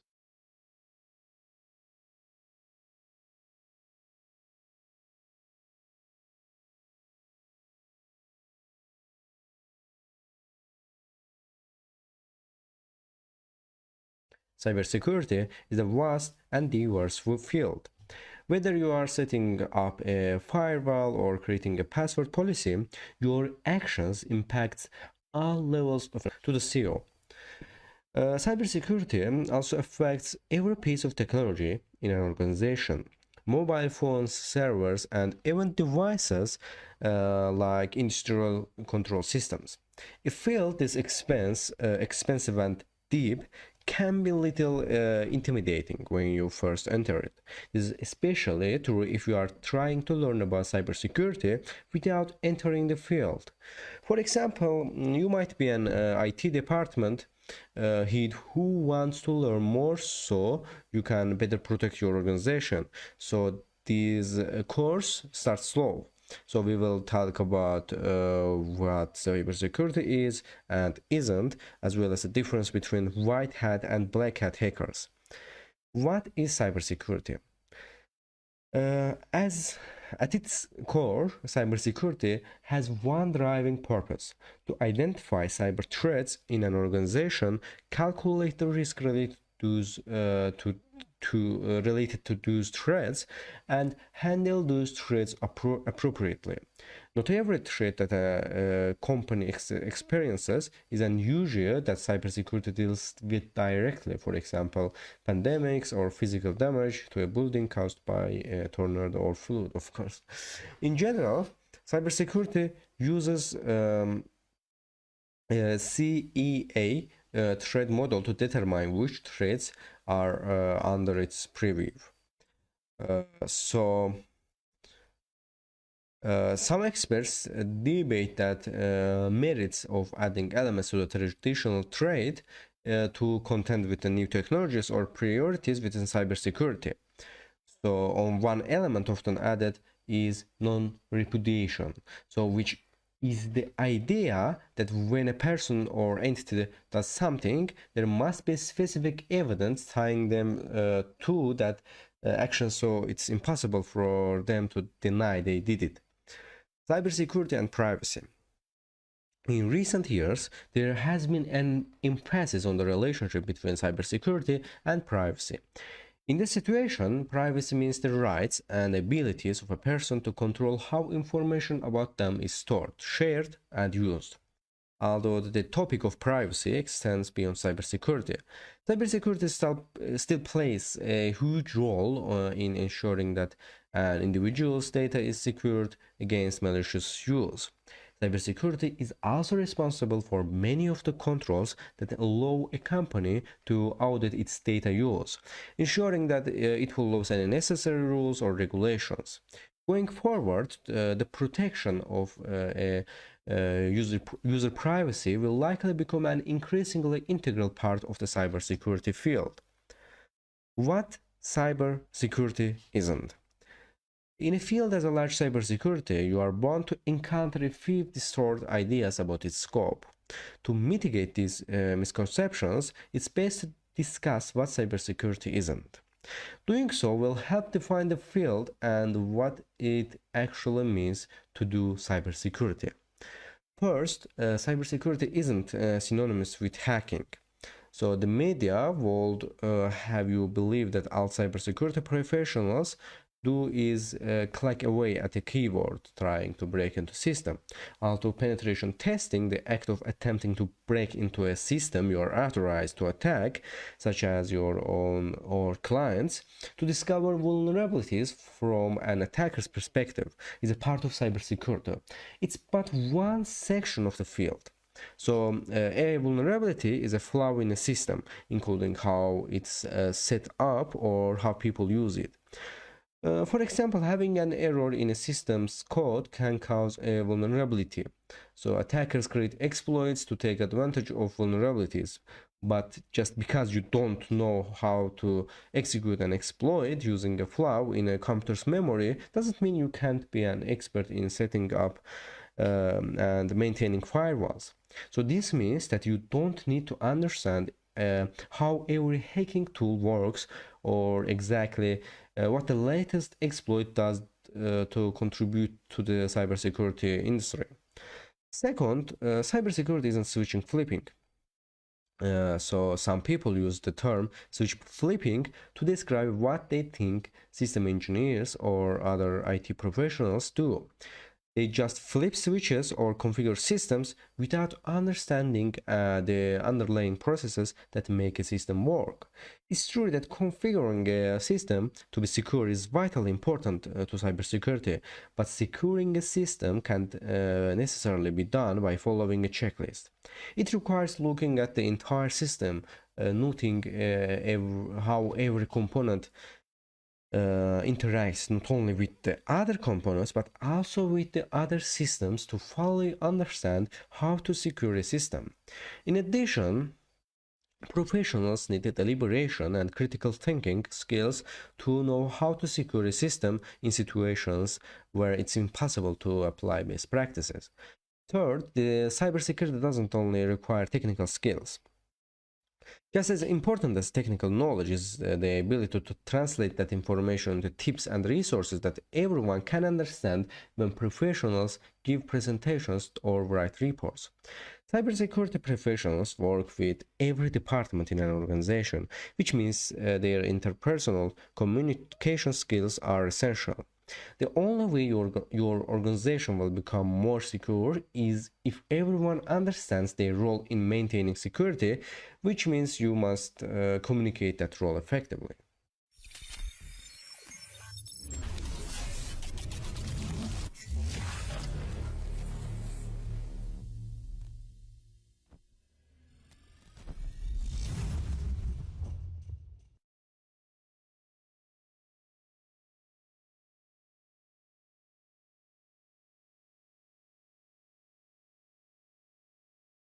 Firewalls are arguably one of the best methods of protecting your computer, yet very few people understand them.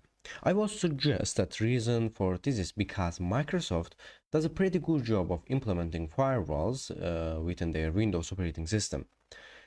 Windows Firewalls has been part of the operating systems since its introduction in Windows XP Service Pack 2, and over time its functionality has increased.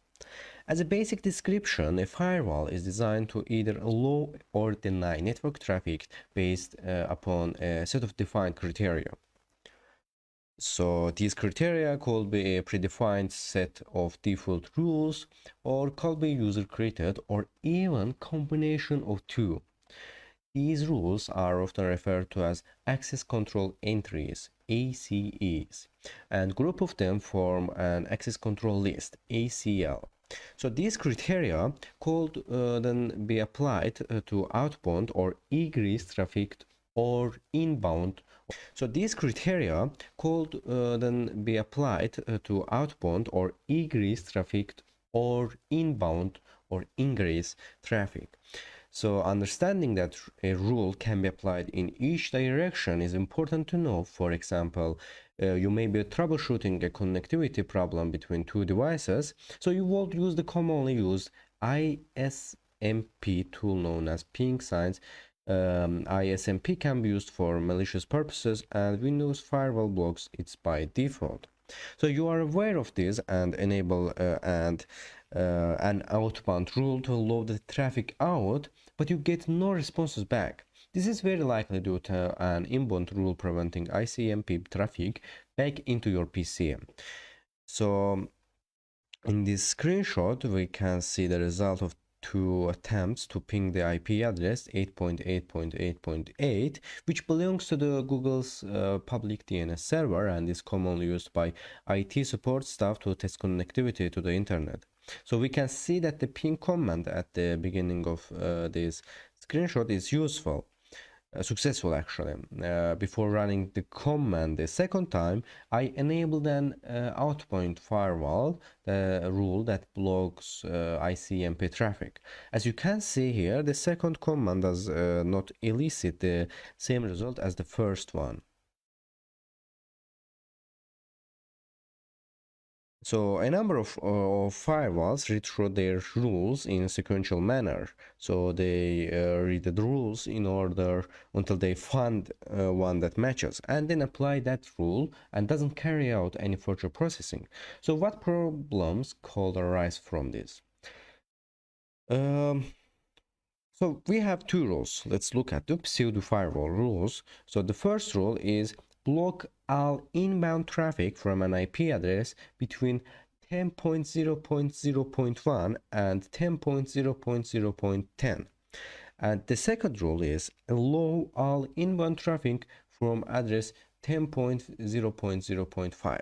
So the firewall will look for a match for rule 1 first, and if no match was found, it will then move on to check out rule 2. If a match was found against rule 1, then it will block the traffic and not even look at rule 2. So that's a real and good, but what happens to any inbound traffic from 10.0.0.5? Despite that address explicitly being allowed at the rule 2, it matches a certain criteria at rule 1, so it will be blocked.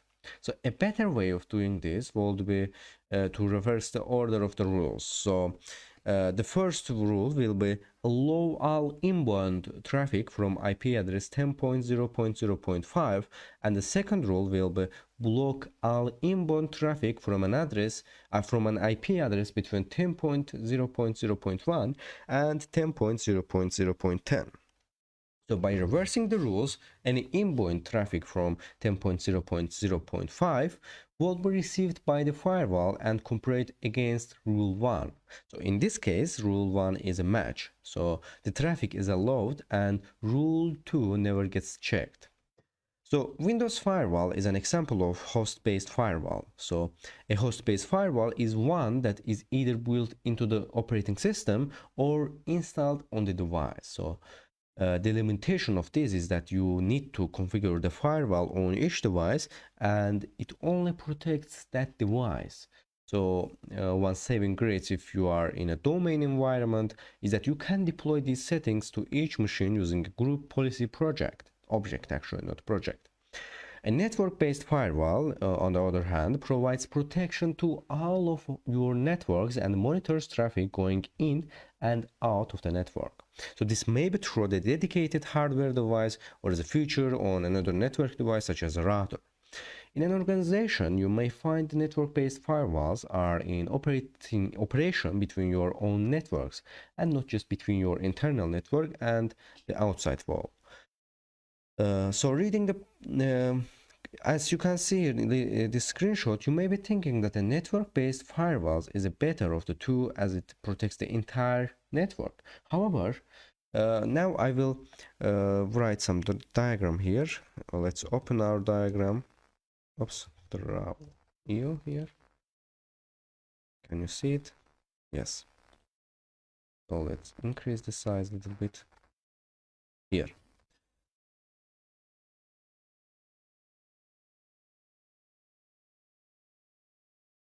As you can see here, so we open that. So let's go to new page here.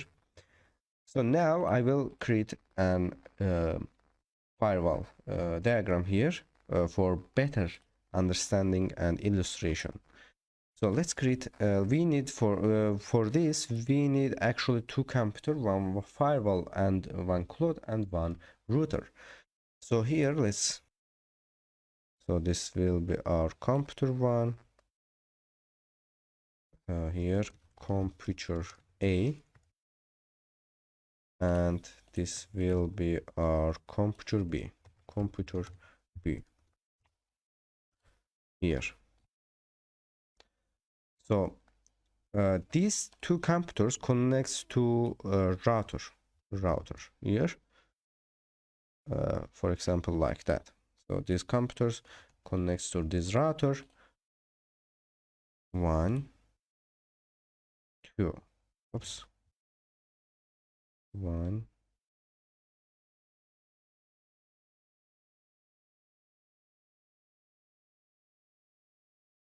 here, 1 2 here, and this router here, this router connects to firewall, network-based firewall.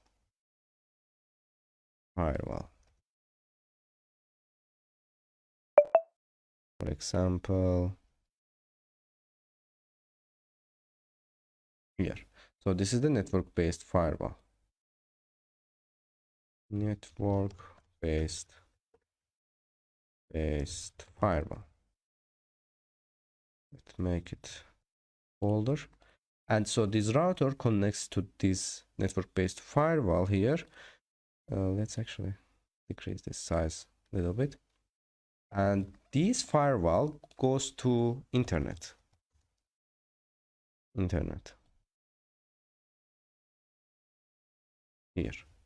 internet.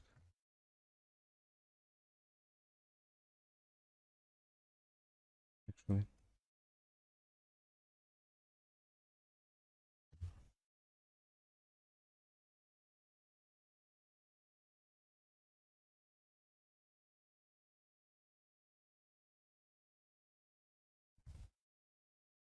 internet. So this firewall then goes to internet. So as you can see in this diagram, you may be thinking that network-based firewall is the better of the two as it protects the entire network. However, look at this diagram here. So and actually let me watch this. Is this recording? Yes. So however, look at this diagram. So as you can see here, and pay particular attention to the placement of the firewall here. So it's only inspecting traffic that transmits through it. But what will happen if computer A here is compromised from attacking computer B? If this computer A attacks to computer B, then what happens? So is host-based firewall better? So it will certainly prevent the presenting injury where computer A here attacks to computer B. But it certainly prevents the presenting injury where computer A attack computer B, of course, but it leaves your network susceptible to an attack from outside.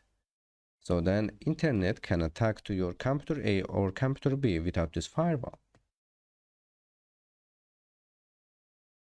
So you may be thinking, that's okay because the host-based firewalls will protect the system. So this may be correct for some systems, but not all network devices have the capability to have a host-based firewall. A lot of Internet of Things devices are prime example of this. Because of this, it recommended to any network you run has both host-based and network-based firewalls to provide what is known as defense in depth. So careful consideration needs to take place in respect of positioning the network-based firewalls to ensure that there is no gaps. And there is no gaps, and to allow you to play your roles out adequately. So actually, in next lecture we will actually we will cover the various different types of firewalls in more detail in this course actually, but for now I would like to look at the built-in Windows firewall. So in next lecture we will create and edit our built-in Windows firewall. So I'm waiting you next lecture. Windows Defender Firewall is accessible via control panel here and system and security control panel. Here you will find system and security, and then select the Windows Defender Firewall here. As you can see here, networks at home, you know, most people on the network. So we can see how many firewalls have been configured in this screenshot: private networks, guest or public networks firewalls here, as you can see here. So notice that it details the configuration for private network and public networks. When you connect to a new network, you are prompted to specify that sort of network location you are connecting to. Home or work networks are classed as private networks. Wi-Fi hotspots in bars, libraries, coffee shops, and so on will be classed as ghost or public networks.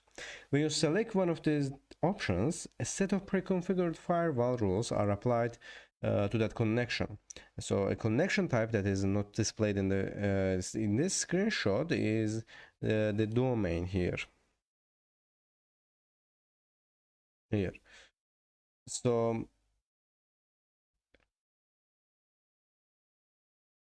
notice that these are read-only settings. To change them, you need to turn Windows Defender Firewall or turn off Windows Defender Firewall. So to enter this area, you just have to click turn Windows Defender Firewall on or off, and you can control the Windows Defender Firewall here. So as you can see, if the firewall is turned on, we have two future options we can configure. Block all incoming block all incoming connections, including those in the list of allowed apps, and then notify me when Windows Defender blocks a new application. And this is the private network settings. And also we have public network settings separately. You can see here we have turned on by default. I hadn't changed this yet. So as you can see, notify me when Windows Defender Firewall blocks a new application. So as you can see, if the firewall is turned on, we have two future options. We can configure block all incoming connections, including those in the list of allowed apps, and notify me when Windows Defender Firewall blocks a new application. So the latter option is useful if you don't know what applications are trying to use your network connection, since you can allow or deny on case-by-case basis. So then here we can go into the advanced settings here in Windows Defender Firewall. As you can see, click here, advanced settings. Let me check, can you see my screen? Yes. So after clicking advanced settings, you will see a screen like that. So this screen here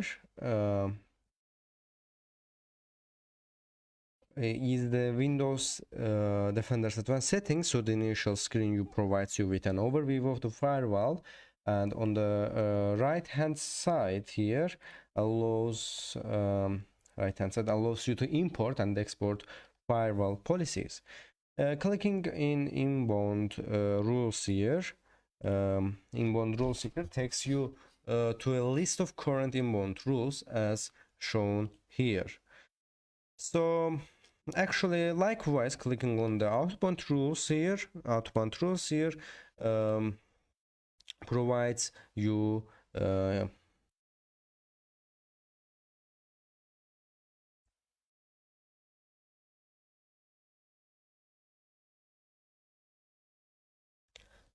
provides you a list of current outbound rules here, as you can see here. So actually, by double clicking on existing rule, you can see the properties of these rule here. For example, we have so many outbound rules and inbound rules here. Let's here, as you can see, we have outbound rules Skype here.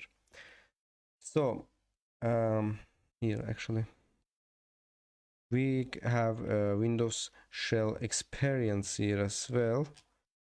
Windows shell experience here, as you can see here. We can open double of these connections here.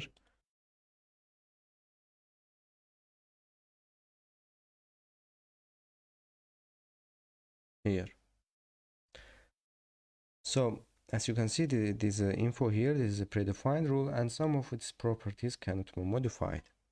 So as you can see, we can change some rules, and we can also add a new rules with this default program here. So a new rule can be created by selecting the appropriate direction here, as you can see here, that is inbound or outbound, and clicking on new rule here. As you can see, import policy, new rule, and enable rule we have here. And as you can see, we have filter, we can filter by profile, filter by state, filter by group, and also as you can see here, we can select create new rule here. So I will create outbound rule, just select the outbound rule and then click the new rule here. So as you can see here, you will see screenshot. Actually, you will see that window like that. Note that we can create program, port, predefined, and custom rules here. So as you can see, look at these steps in left hand here. So the program and port options have five steps here, as you can see here. But predefined only has two steps as shown here. Actually we cannot increase the size of it a little bit. So going through each of the rules types and configuring each will drastically increase the length of this course. However, I would like to just highlight one of the steps of the custom, namely protocols here, as you can see here, port, program, custom here. So as you can see here, after clicking on custom, we can click on next. As you can see here, we have protocol. We have to specify protocol type.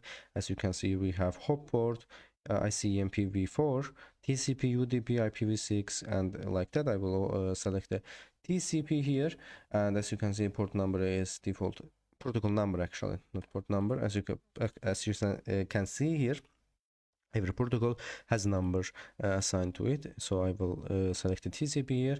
So we can also assign local port here. Local port, for example, in my case, specific port, for example, 5555. And the remote port, for example, select the specific port 6666. So as you can see here, we defined some ports here and some protocols, and after click next, and as you can see here, we have IP addresses to assign and like that. So next. And as you can see here, we have this something what action should be taken when a connection matches the specific connection. Block the connection, for example, and when does this rule apply? A public, private domain, apply all of this, and name my useless rule here, for example, because this rule has not is not usable and we will not use it. And this is just an example to how to create a new rule.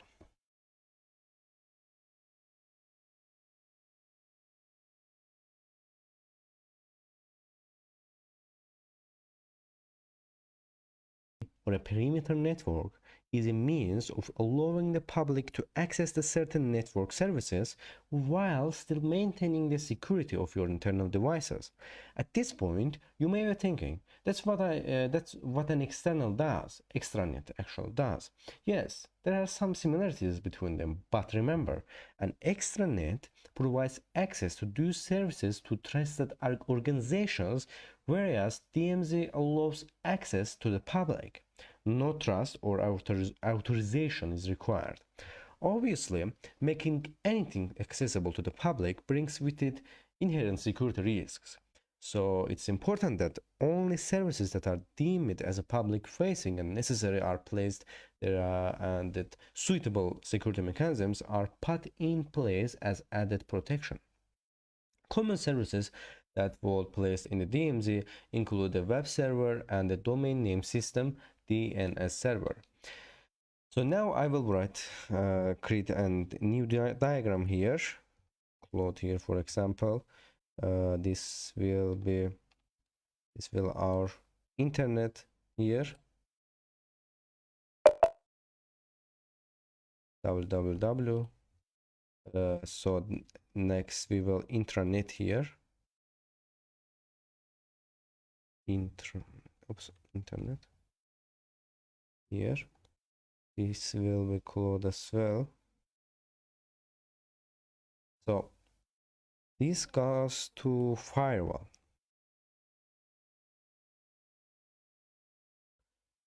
Here, this is the firewall.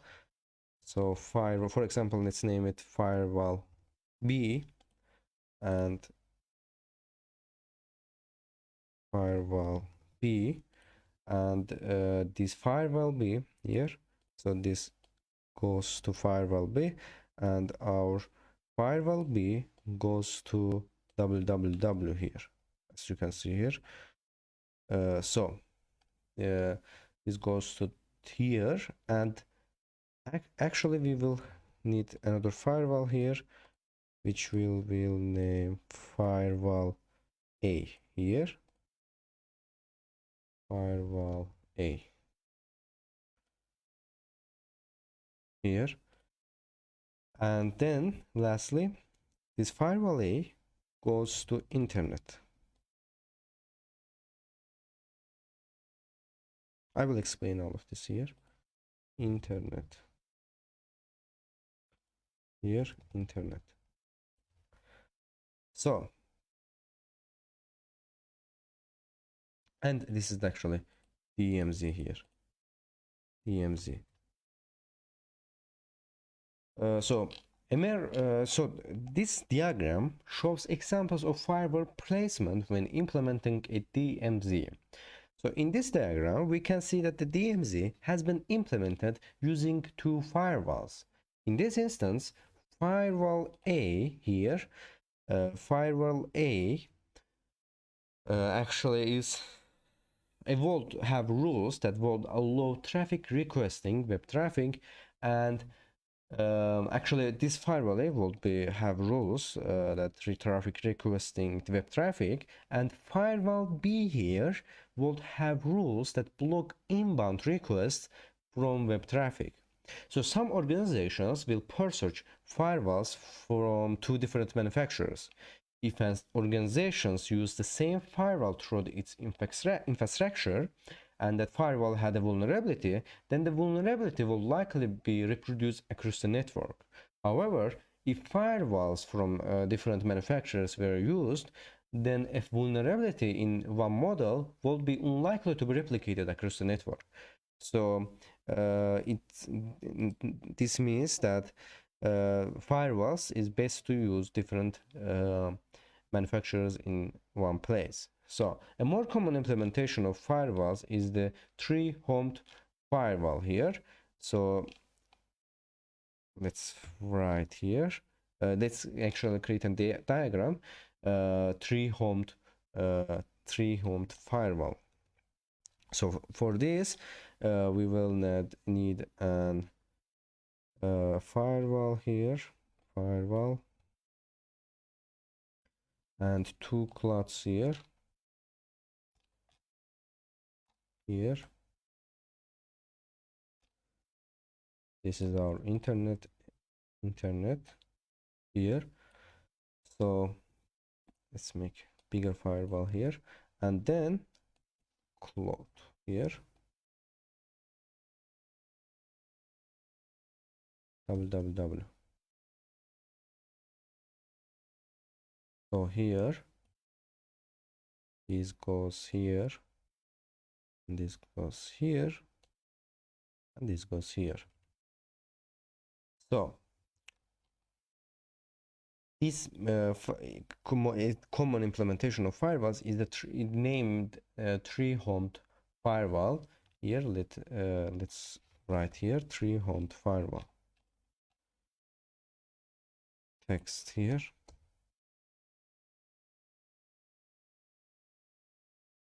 Tree-homed firewall. Okay. This is tree-homed firewall. So this implementation is sometimes also referred to as triple-homed firewall or screened subnet. Each home on the firewall refers to a different network. So the external network, the DMZ, and the internal network,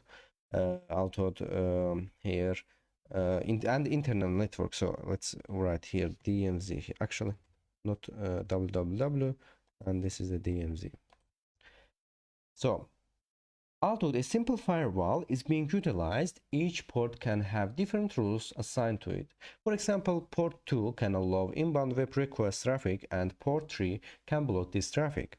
While it obviously saves the cost for only requiring one firewall, it increases the risk. If that one firewall is breached, then both the DMZ and the internal network could be compromised.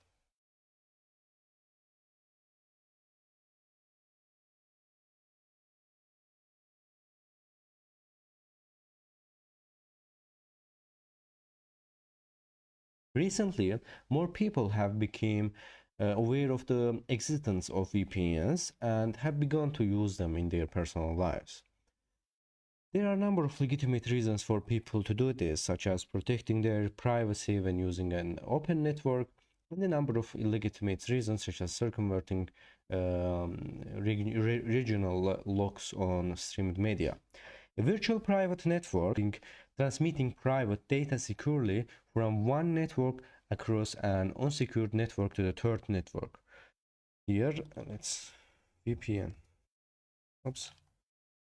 Let's write VPN here. This is our old illustrations. VPN. Here. Okay. Zoom. So, VPN. So, generally speaking, the unsecured network we are referring to as the internet, which due to the nature of its design has a number of potential security risks. However, this is not always going to be the case. I worked for one organization that required the use of the VPNs within their own infrastructure. In this case, the network being transmitted was not insecure. We just needed to ensure any data that was transmitted across it was not visible to the others, even though they were from the same company. We often refer to the use of the VPNs as using the VPN tunnel. You may be wondering why companies would need to use a VPN, and that is a good question. First, let's look at a very common reason for doing so, and that is when an organization is located on multiple sites. Here, let me actually write a diagram here. So this will be our building here.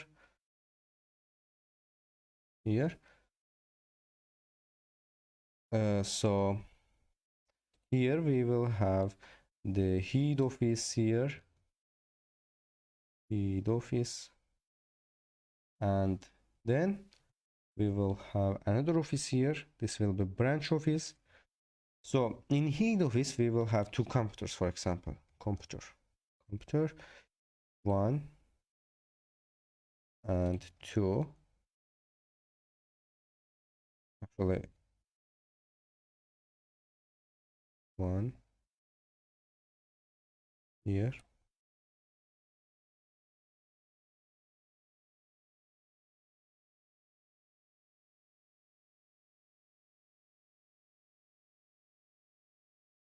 Okay, so this is the 1 2 here. So this is the here. Let's add another router here. Router. So for example, let's make this router, and then we will create another router here as well, and cloud. This will be internet cloud here. This is the internet actually let's write inside here. Actually not inside, it's good like that. So this will be internet, and we inside internet we will have tunnel, which is VPN tunnel here. This is the VPN tunnel here. So let's make internet bigger here, and tunnel smaller here.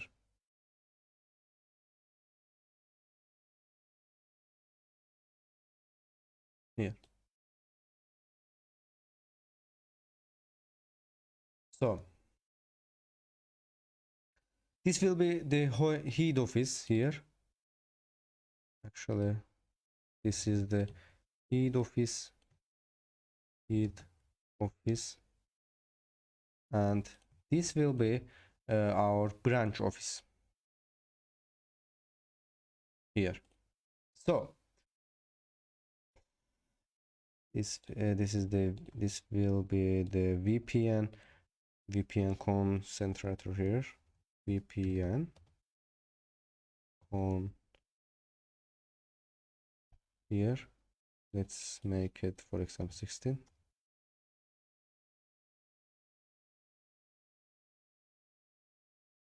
Here, this is the VPN concentrator and the VPN concentrator also.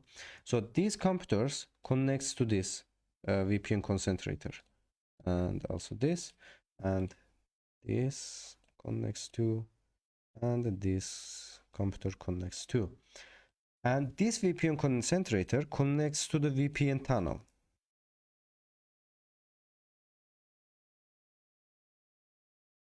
Oops. So this connects to VPN tunnel here. So as you can see here,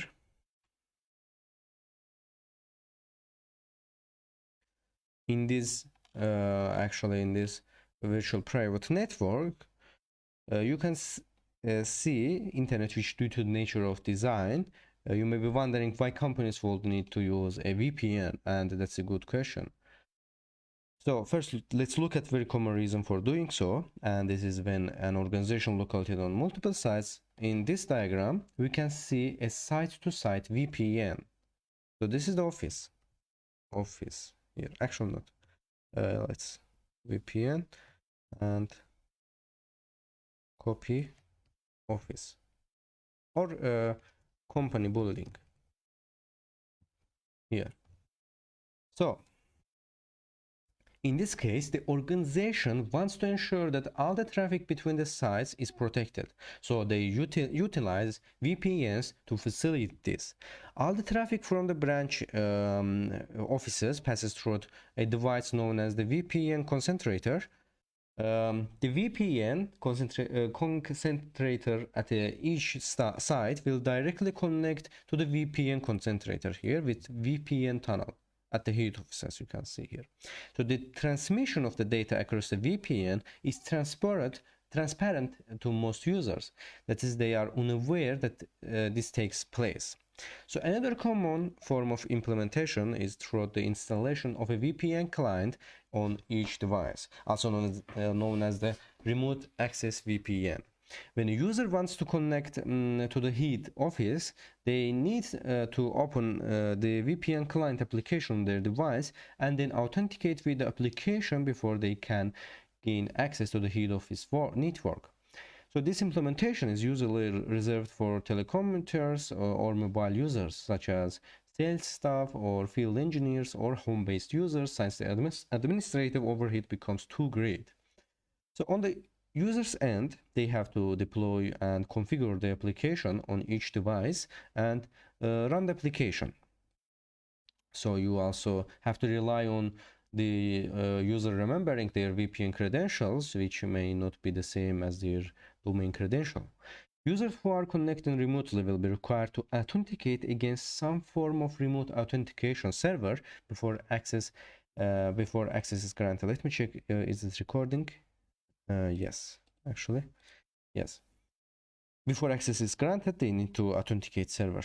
So here, as you can see here, we created a diagram here.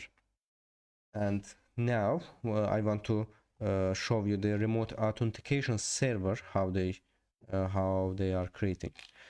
So let's copy this here, copy and paste it here.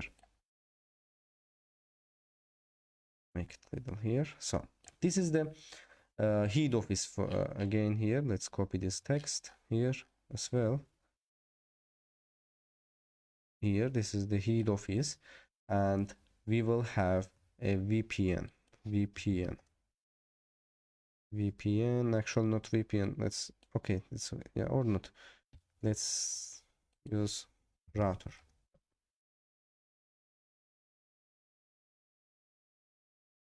Okay, this, or not, this is the VPN concentrator, and we will VPN concentrator.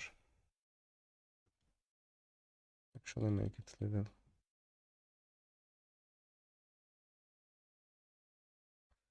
So this is the VPN concentrator, and we will actually, in this case, we will use remote authentication server here, and this will be our remote authentication server. Remote server. Here, this is the remote authentication server, and this VPN concentrator goes to remote authentication server here, and also for example, we will use TÜV computer, also goes to the first computer, for example, home based, and here we will have second computer, for example, field based. And then this actually directly goes to internet via VPN tunnel, and then these computers connects in here with this VPN tunnel, connects to the VPN here. So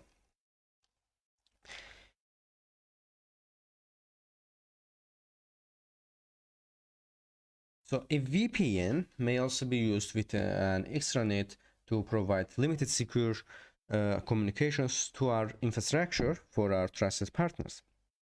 In all the presenting implementations, the user's device will appear as if it is on the head office network. VPN tunnels provides data security through the use of encryption and authentication. So the methods that are used vary depending on the tunneling protocol that's used. Microsoft has used 3 tunneling VPN protocol in recent years. Let me write these protocols here. Actually here. So this is first is point-to-point tunneling protocol, link protocol, which tell that PPTP, and also we have point-to-point protocol, point-to-point protocol, also referred as PPP, and we have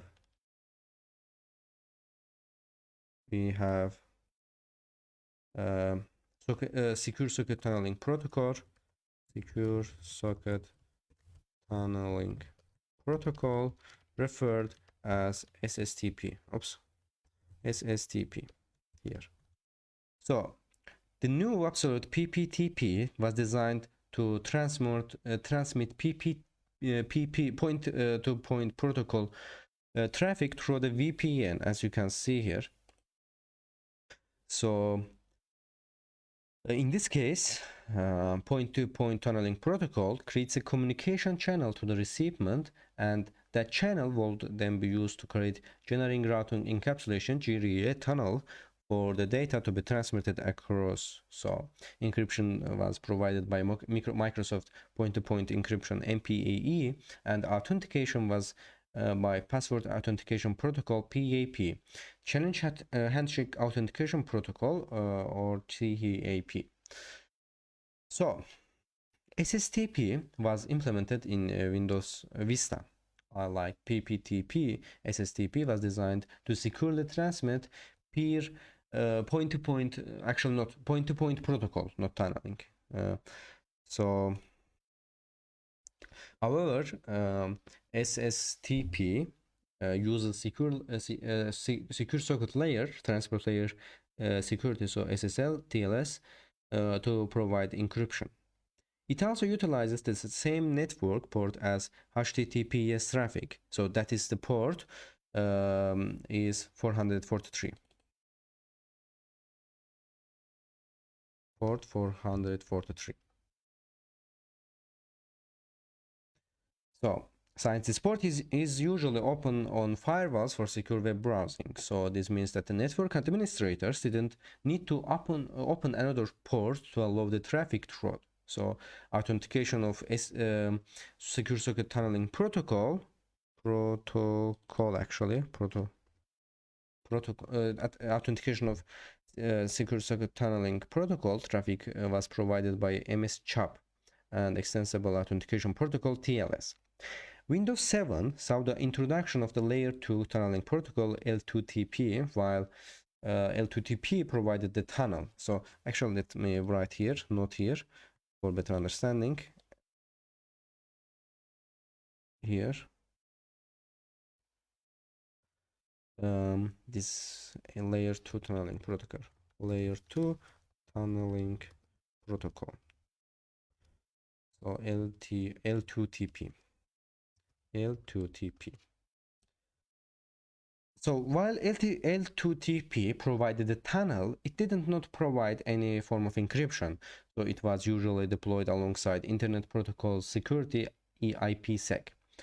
So which does so authentication is conducted using the Internet Key Exchange IKE.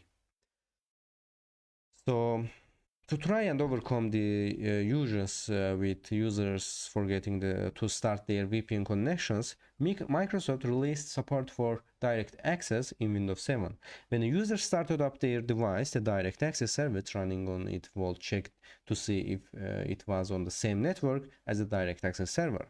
If it is discovered it was on the same network, then it knew that to use direct access as a form of VPN. So however, if it was not the same network as the direct access server, then the device will use the direct access service to make a connection to your organization's direct access server.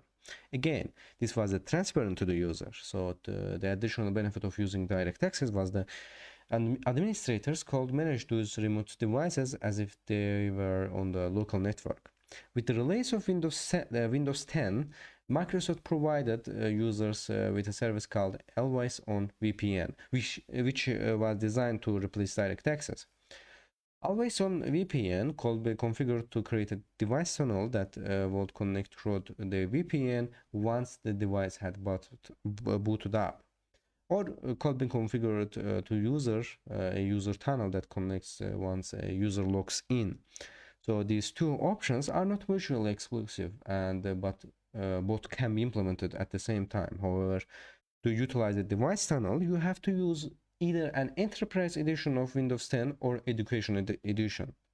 So with this, we have finished looking at basic security features of a network in our Udemy course.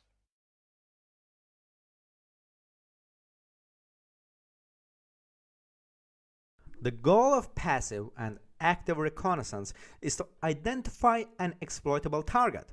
And the goal of vulnerability assessment is to find the security flaws that are most likely to support the tester's or attacker's objective. For example, unauthorized access, denial of services, or modification of data.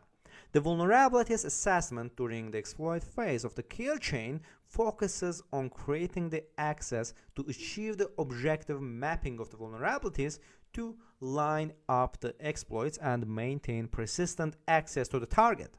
Thousands of exploitable vulnerabilities have been identified, and most are associated with at least one proof of concept code file or technique to allow the system to be compromised.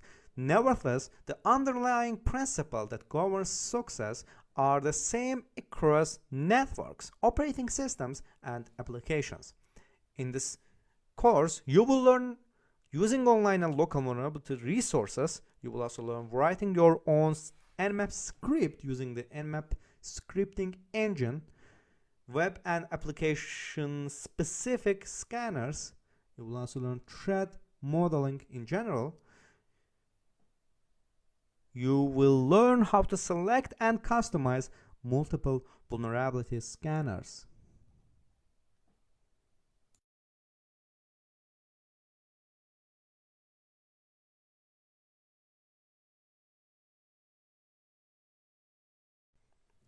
Vulnerability scanning employs automating processes and applications to identify vulnerabilities in a network, system, operating system, or application that may be exploitable.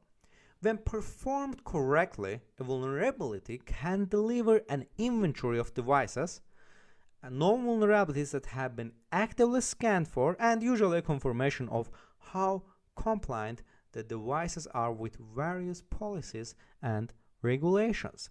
Unfortunately, vulnerability scans are low. They deliver multiple packets that are easily detected by most network controls and make stealth almost impossible to achieve. They also suffer from, for the most important part, vulnerability scanners are signature based, so they can only detect known vulnerabilities, and only if there is an existing recognition signature that the scanner can apply to the target. To a penetration tester, the most effective scanners are open source, so they allow the tester to rapidly modify code to detect new vulnerabilities. And also, scanners produce large volumes of output, frequently containing false positive results that can lead a tester astray. In particular, networks with different operating systems can produce false positives with a rate as high as 70%. And scanners may have a negative impact on the network. They can create a network latency or cause the failure of some devices. So it's recommended to tweak the scan by removing denial of service type plugins during initial scans. And in certain jurisdictions, scanning is considered hacking and may constitute an illegal act. And there are multiple commercial and open source products that perform vulnerability scans.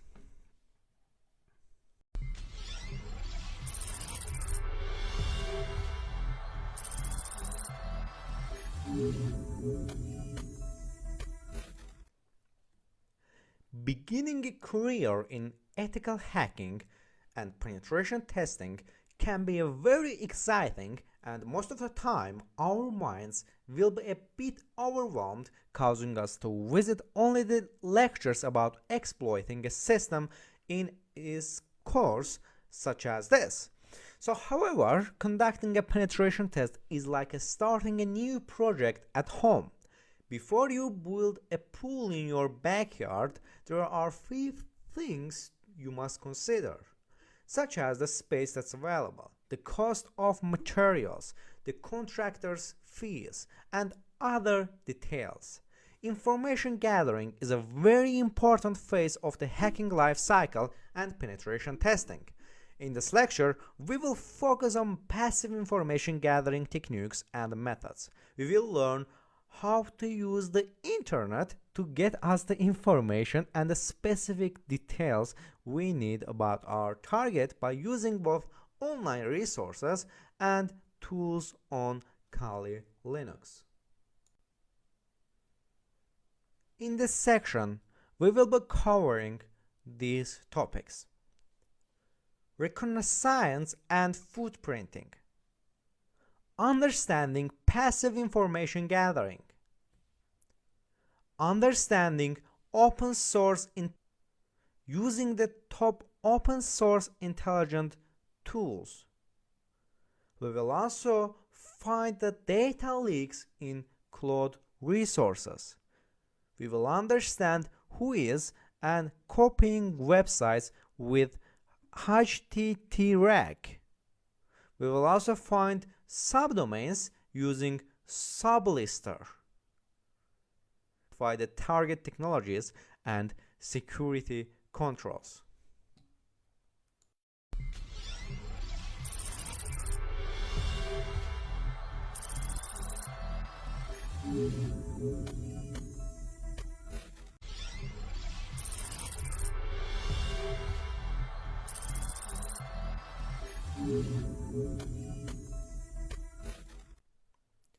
Reconnaissance and footprinting. The various phases of hacking include reconnaissance, scanning, gaining access, maintaining access, and clearing tracks. The reconnaissance phase is the most important phase of a penetration test, since this is when the ethical hacker or penetration tester conducts extensive research into gathering as much information about the target as possible. Furthermore, footprinting will help create a profile of the target, gathering profile information such as running services, open ports, and operating systems. We will now look at both reconnaissance and footprinting in more detail. From a military perspective, reconnaissance is the observation and research of an enemy target. In cybersecurity, as a penetration tester, we use various tools and techniques to gather detailed information about a target organization and its underlying infrastructure. Reconnaissance is vital in the field of penetration testing. As a penetration tester, we definitely need to know about our target as well as its vulnerabilities and operating systems before we attempt to gain access via exploitation. The information gathered during the reconnaissance phase will help us to choose the right tools and techniques to successfully exploit the target. Reconnaissance can be divided into two main categories: passive and active. Passive means uses an indirect approach and does not engage the target. Active here means directly engages the target to gather specific details. Next, we will dive into understanding of footprinting in ethical hacking. Footprinting. Footprinting is a procedure whereby as much information as possible is gathered in relation to a target. In footprinting, the objective is to obtain specific details about a target, such as its operating systems and the service versions of running applications. The information that's collected can be used in various ways to gain access to the target systems, network, or an organization. Footprinting allows a penetration tester to understand the security posture of the target infrastructure, quickly identify security vulnerabilities on the target systems and networks, and it will also help to create a network map of the organization and reduce the area of focus to the specific IP addresses, domain names, and the types of devices regarding which information is required.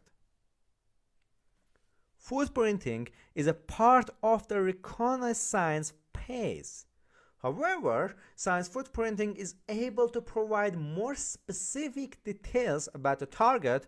We can consider a footprinting to be a subset of a reconnaissance phase. So there is a diagram. This shows a visual overview of how reconnaissance and footprinting sit together. So we will also maintain objectives of footprinting, where you will learn collecting network information such as domain names, IP addressing schemes, and network protocols. You will also learn the collecting system information, which is user and group names, routing tables, system names, and types. You will also learn collecting organization information, which is employee detail, company director, and location details. So to successfully obtain information about a target, I would recommend using some footprinting methodologies. For example, checking the search engines such as Yahoo, Bing, and Google, performing Google hacking techniques, information gathering through social media platforms such as Facebook, LinkedIn, Instagram, and Twitter. You can also use network footprinting techniques, social engineering, perform the DNS footprinting, use the whois command. You will also perform the email footprinting techniques. So you are now able to differentiate between reconnaissance and footprinting. So both reconnaissance and footprinting are required during a penetration testing, as each provides a vital information about a target. In the next section, we will take a deep dive into passive information gathering.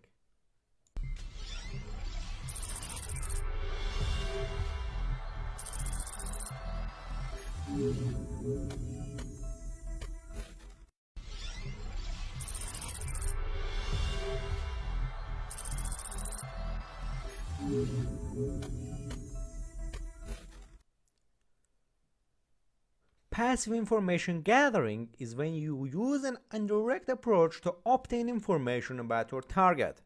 This method obtains information that's publicly available from many sources, thus eliminating direct contact with the potential target. Passive information gathering is usually fruitful, and a lot of organizations usually publish information and details about their organization as marketing strategy for their existing and potential customers. Sometimes when organizations advertise a vacancy on a job recruiting website, the recruiter posts technical requirements for the potential candidate.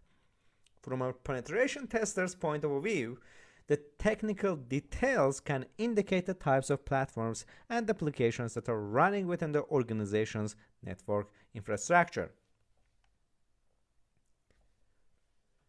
As I mentioned previously, the first stage of penetration test is to gather as much information as possible on a given target or organization.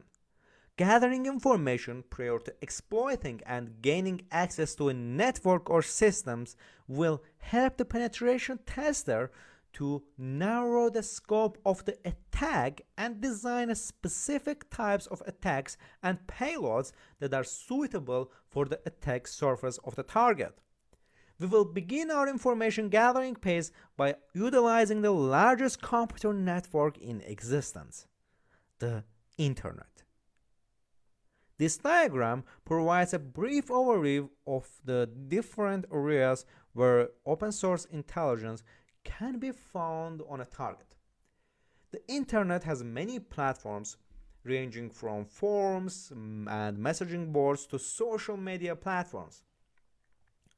A lot of companies create an online presence to help market their products and services to potential clients. In doing so, the creation of a company's website, Facebook, Instagram, Twitter, LinkedIn, and so on ensures that their potential customers get to know how they are and what services and products are offered. The marketing department is usually responsible for ensuring that an organization's online presence is felt and that their digital portfolio is always up to date and eye-catching. Organizations usually publish information about themselves on various internet platforms such as blogs and recruitment websites. As the internet is so readily available and by accessible, it's quite easy for someone to gather information on a target organization simply by using search engines and determining their underlying infrastructure. The technique is known as open source intelligence, OSENT. So this is where a penetration tester or ethical hacker uses various tools and techniques that harness information that's publicly available on the internet to create a portfolio of the target. OSINT is a type of passive information gathering where the penetration tester does not make direct contact or connection with the actual target, but rather asks legitimate and reliable sources about the target.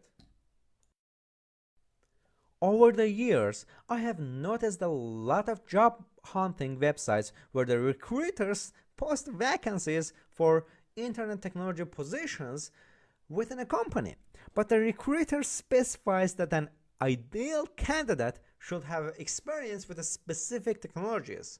This can be a good thing for the company and the applicant. However, it can be bad as well.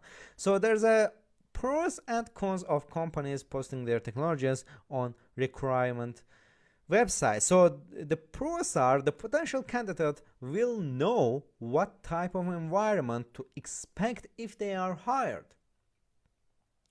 And the potential candidate can determine beforehand whether they have the skill set required for the job or not.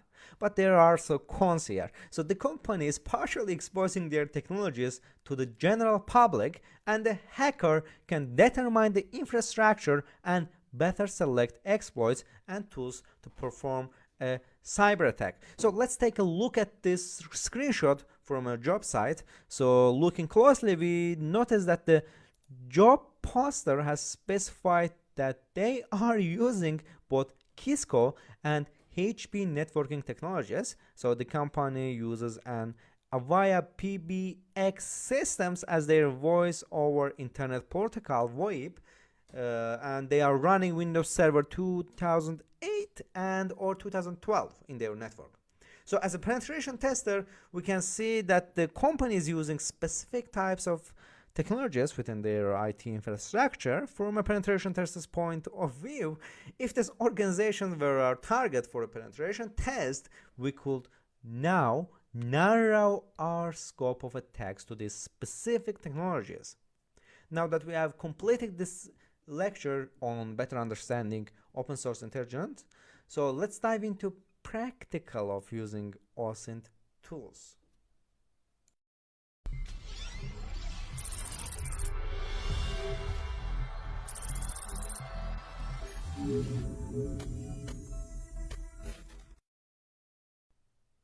Gathering all possible information on a target is always the most important aspect of a penetration tester's thinking to achieve the best outcomes.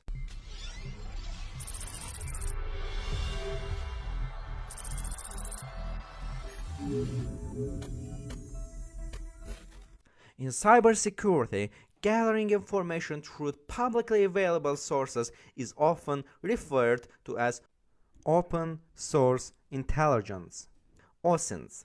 So passive reconnaissance through OSINT occurs during the first step of the kill chain when conducting a penetration test or attack against a given organization. An attacker will typically dedicate up to 75% of the overall work effort for a penetration test to reconnaissance, as it is the phase that allows the target to be defined, mapped, and explored for the vulnerabilities that will eventually lead to exploitation. There are two types of reconnaissance: passive reconnaissance, which means direct and indirect, and we also have active reconnaissance. Passive reconnaissance is the art of collecting and analyzing openly available information, usually from the target itself or public sources online. On accessing this information, the tester or attacker does not interact with the target in an unusual manner. Requests and activities will be not logged and so will not be traced directly to the tester. Therefore, passive reconnaissance is conducted first to minimize the direct contact that may signal an impending attack or to identify the attacker. In this section, you will learn the principles and practices of passive reconnaissance and open source intelligence, which include basic principles of reconnaissance, open source intelligence, online resources, and dark web search. We will also obtain user information, we will also profile users for password lists, and we will also use the social media to extract password word list. Active reconnaissance, which involves direct interaction with the target, will be covered in next lecture of our course. My name is Typhoon, and in next lectures I'm waiting you.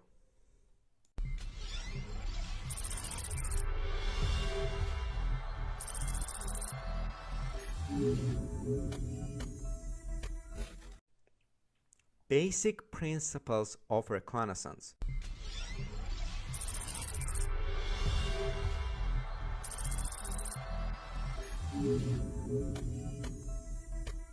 Reconnaissance or recon is the first step of the kill chain when conducting a penetration test or an attack against a data target.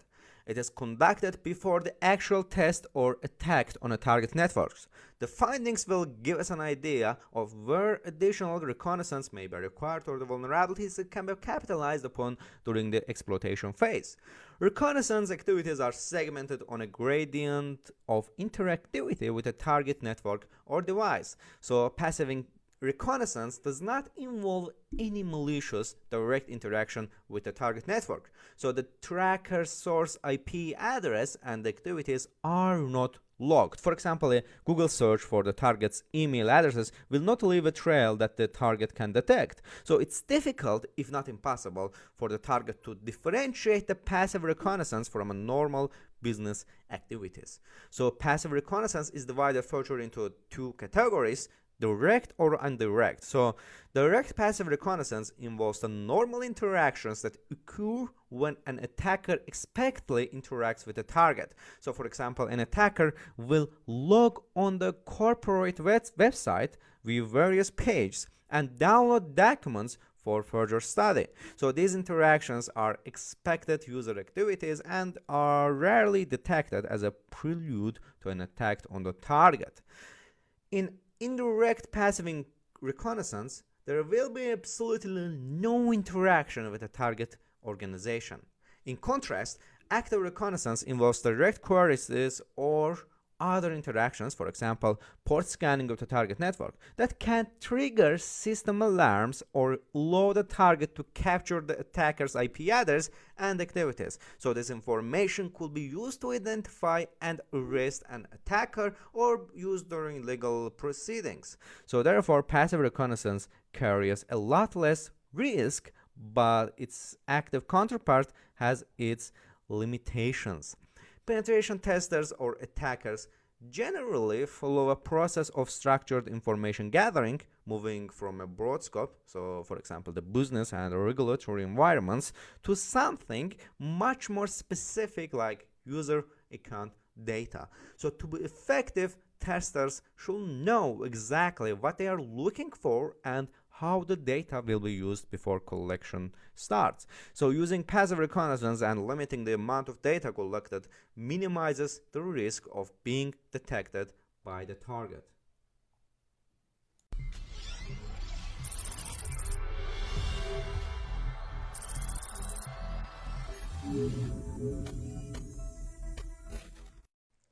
The information that is targeted for collection is dependent on the initial goal of the penetration test.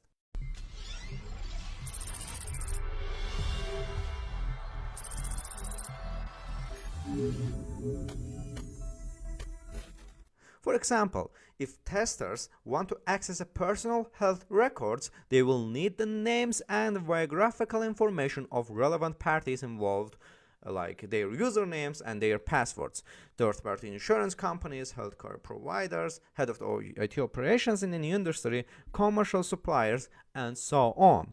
If the root of an attack involves social engineering, they may supplement this information with details that give credibility to the request for information, such as domain names.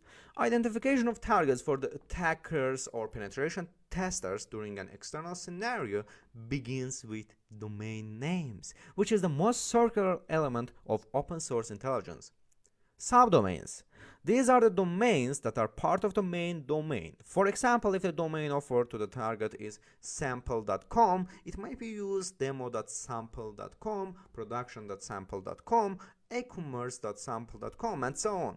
Identification of these domains will provide the attackers with a wider range of assets to assess in reconnaissance phase.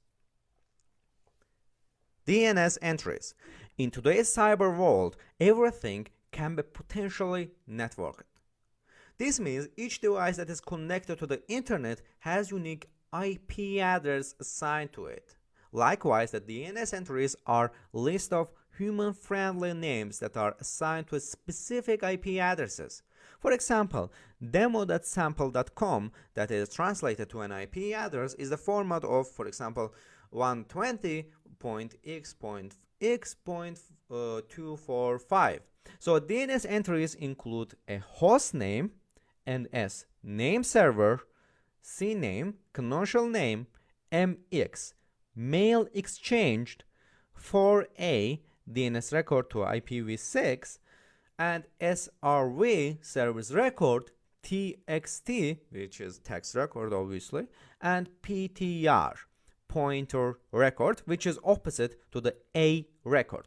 So all this information will provide the attackers not only with the details relating to the DNS, but also a wide range of other information, such as what type of service they run. So which attackers can utilize to begin equipping the attack strategy. Mail exchange. Although we will find the MX records from the DNS entries, identifying the mail exchange is treated as a completely different set of enumeration, since most of the time they involve a third party that provides mail delivery services, which can be potentially utilized by the attackers to send bulk emails by exploiting the SMTP normal functionality of the mail relay. DNS reconnaissance and route mapping. Once a tester has identified the target that has an online presence and contains items of interest, the next step is to identify the IP addresses and routes to the target system. So DNS reconnaissance is concerned with the identifying who owns a particular domain or series of IP addresses, information such as who is, although this has changed a lot after the General Data Protection Regulation, and the DNS information defining the actual domain names and IP addresses assigned to the target, and the route between the penetration tester or the attacker at the final target. So this information gathering is semi-active. Some of the information is available from freely available sources, while other information is available from third parties such as DNS registrars. So although the registrar may collect IP addresses and data concerning requests made by the attacker, but it's rarely provided to the end target. So the information that could be directly monitored by the target, such as DNS server logs, is almost never reviewed or retained. So because the information needed can be queried using a defined systematic and methodological approach, its collection can be automated. In next sections, we will discuss how easy it will be to enumerate all the domain names just by using simple tools that are pre-installed within Kali Linux. My name is Typhoon, and I'm waiting you in next lecture.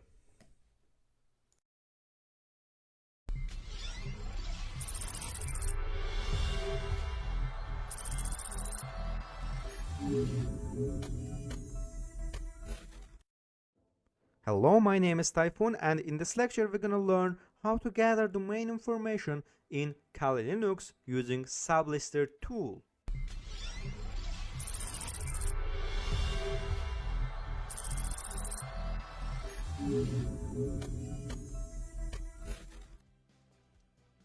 We will utilize the Sublister tool to perform domain harvesting.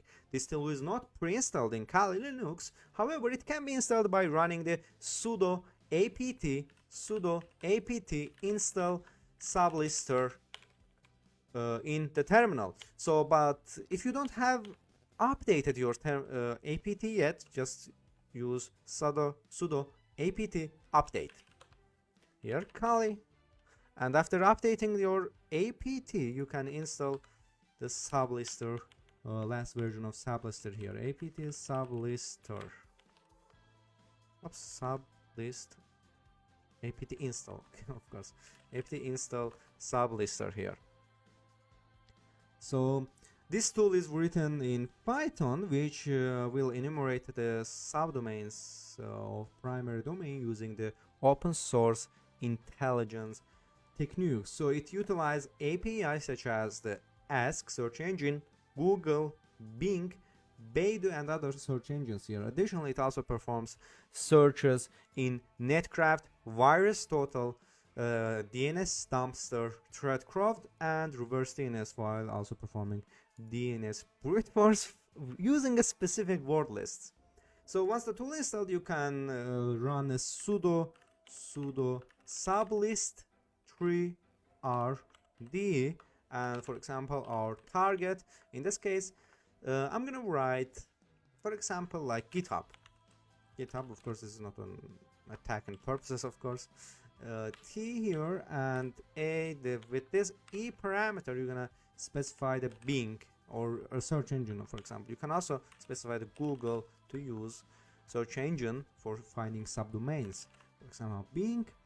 And in this case we're gonna use the Bing search engine and press enter. Enter your Kali password, which is default is Kali as well if you download it from official Kali Linux website. Okay, so sudo sublister 3 GitHub and T3. Let's actually now try google.com. Okay, as you can see here, we get the subdomains that openly available by Google here. So one might encounter an error message of VirusTotal blocking the request. This can be fixed by adding your own API key by entering export vt API key, and here your API key here. So an API key can be generated by creating an account in at the virustotal.com's official website.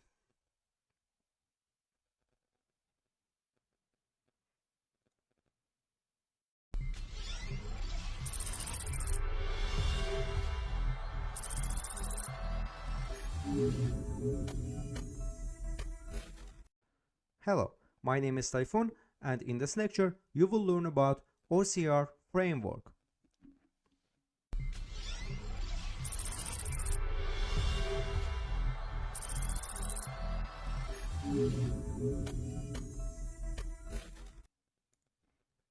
OCR framework is a tool designed by Evisio to perform open source threat intelligence as a web interface with consoles such as OCRF console. So to install this framework, you have to install the pip3 by running sudo apt install python3 pip here. Here you have to run this command in terminal. If you have any problem, just update your apt by using the sudo apt update command. Here the pip3 is already installed. Here finally, let's the OCR framework tool can be installed directly through pip3 by running the let's clear by running the sudo, actually not sudo, pip3 install OCR framework.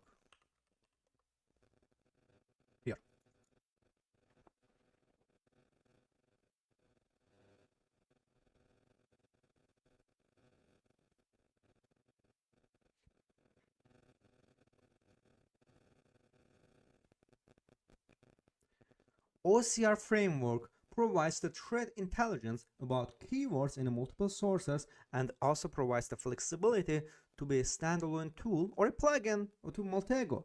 So there are 3 handy modules that come with OCR framework, each of which can be utilized by penetration testers during external threat intelligence data collection.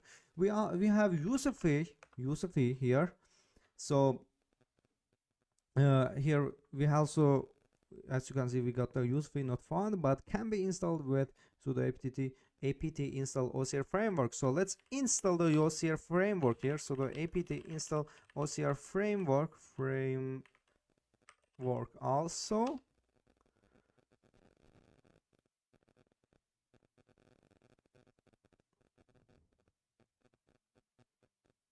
OCR framework here. This is just a 4 MB file.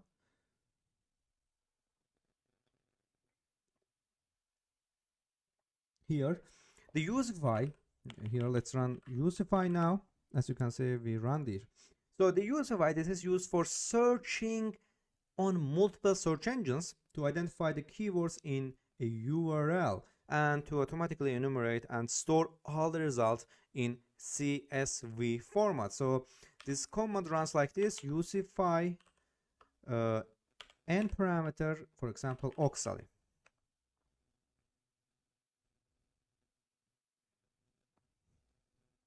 As you can see here,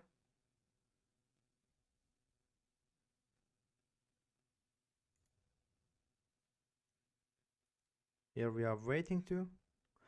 Let's open our file, see anything is created or not. Here, open folder.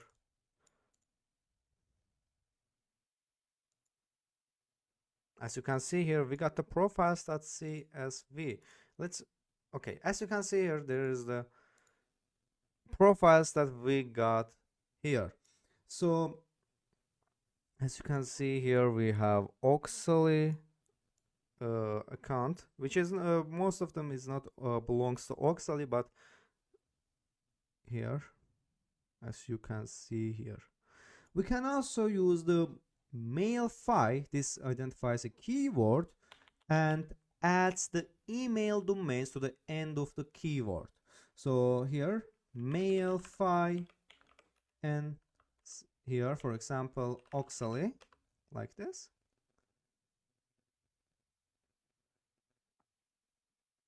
Here, we got the example here. This is verifying the email addresses.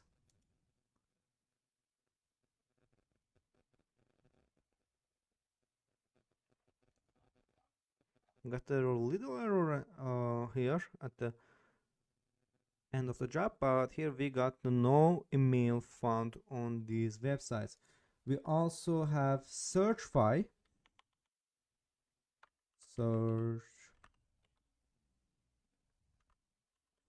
So this searches for a keyword in Facebook, GitHub, Instagram, Twitter, and YouTube. So the testers can run searchfi here, q, and in this braces, double quotes, Oxaly, your string here.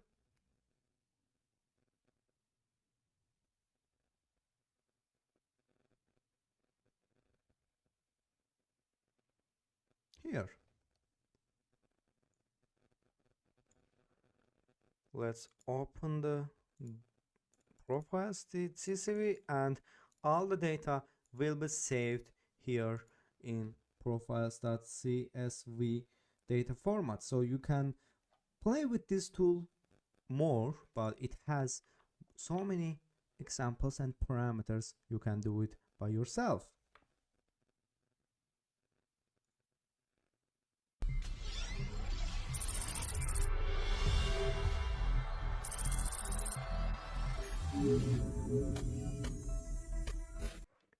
Hello, my name is Typhoon from Oxaly, and in this lecture you will learn how to use web archives as open source intelligence tools in this lecture.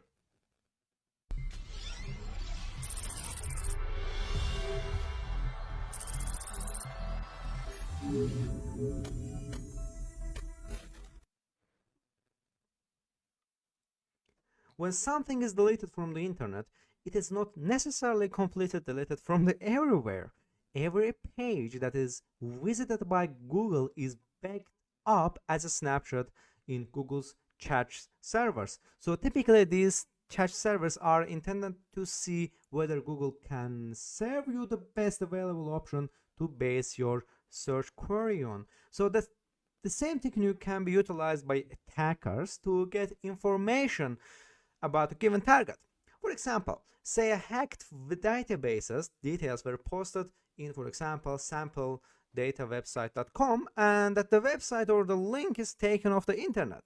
If the page has been accessed by the Google, this information can serve you as a great source of information for attackers, including usernames, password hashes, what type of backend was utilized, and other relevant technical and policy information. So Wayback Machine maintains a digital archive of the internet web pages. The link here is to web.archive.org. This is our archive website. So here you can get the archives of web pages. For example, in this case, I'm going to get our website, oxaly.com's archive. And here we had 2022, for example, let's 7th April. What was our website looked like at that time?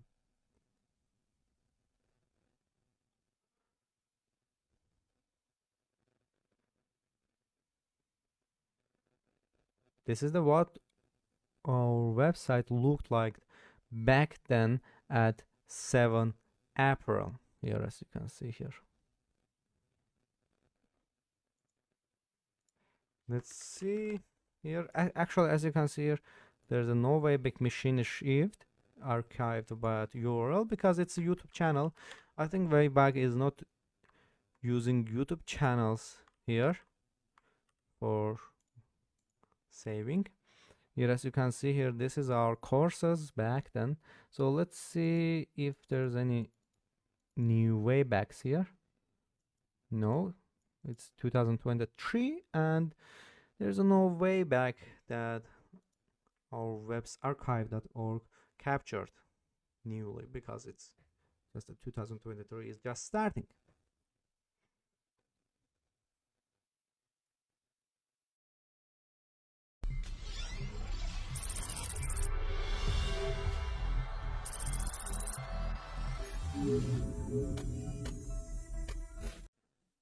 Hello, my name is Typhoon, and in this another Oxaly lecture, you will learn how to gather usernames and email addresses and use scraping techniques.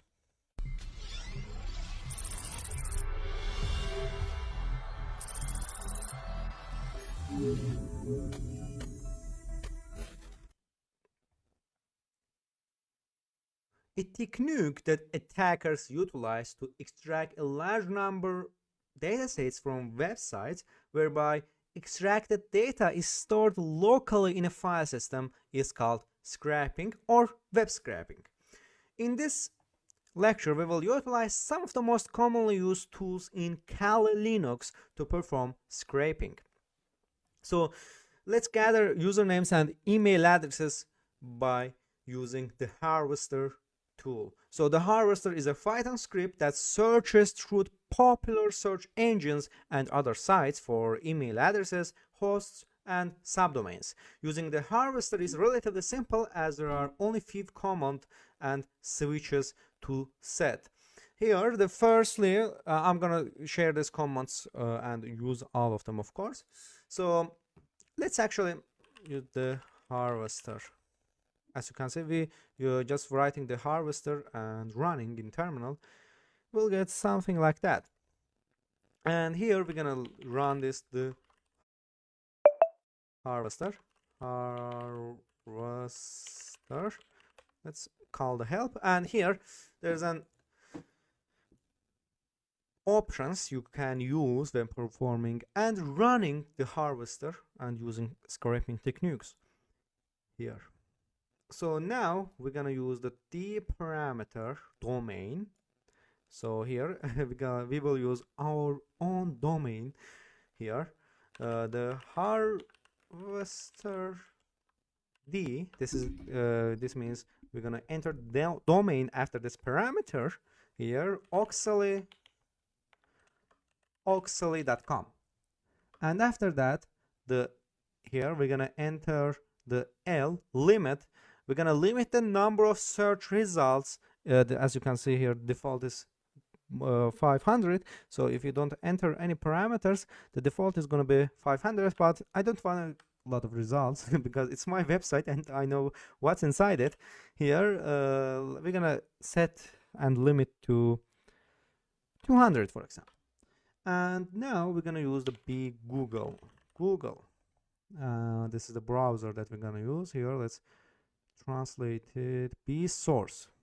Here there's an options you can use as search engine or other kinds of engines that search things, such as Rapid DNS, GitHub Code, Hacker Target, Hunter, IntelliX, Omniscient, Security Trails, Sublister. As you know, we already use this tool, DNS Dumpster, and other search engines, for example Bing, Baidu, and Google, Yahoo, Zoom. Here enter invalid source because there's no Google option here. Then we're gonna use Bing or Bing, Google, GitHub. Yeah, we will use the Bing here, target.oxley.com. This is our own website. Nothing is found because our website is not so famous in Bing, and we don't actually give the search and scraping access to Bing here. Let's actually use DuckDuckGo. DuckDuckGo. Same result here.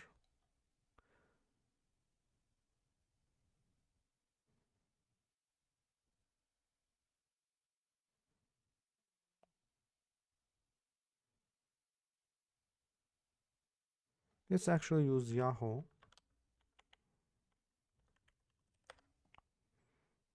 And let's actually use the github.com. No mails found. Bing. I'm gonna search on the Bing, and here we got the IP addresses and subdomains about containing to GitHub.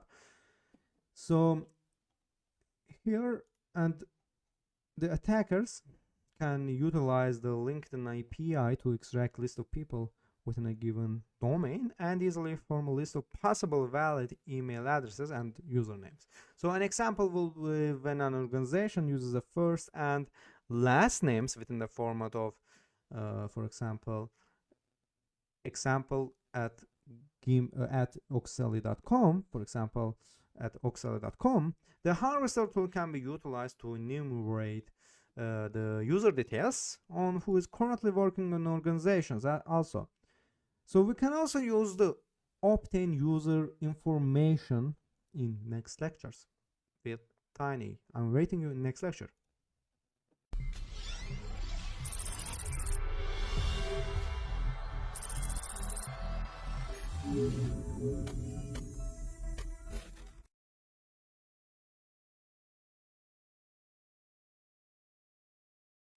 Hello, my name is Typhoon, and in this lecture you will learn about TNI.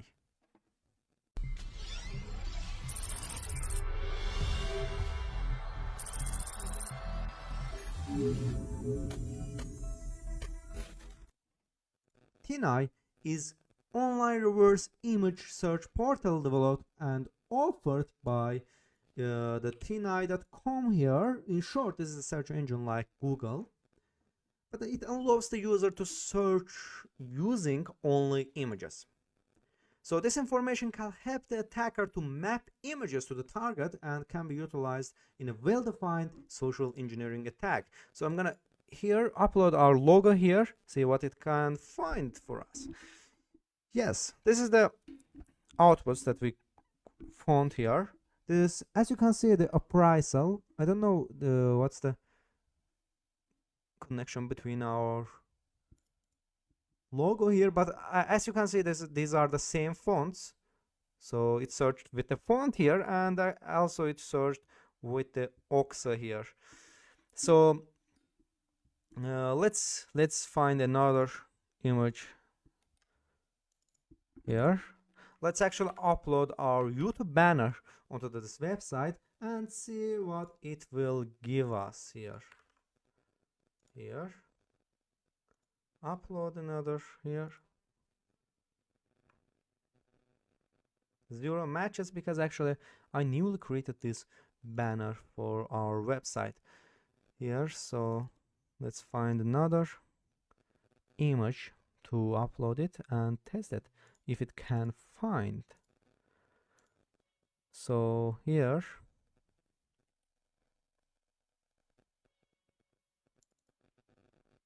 I'm gonna copy this, paste into Linux, and so actually this is our car repair courses image. So let's find it. 0 matches also.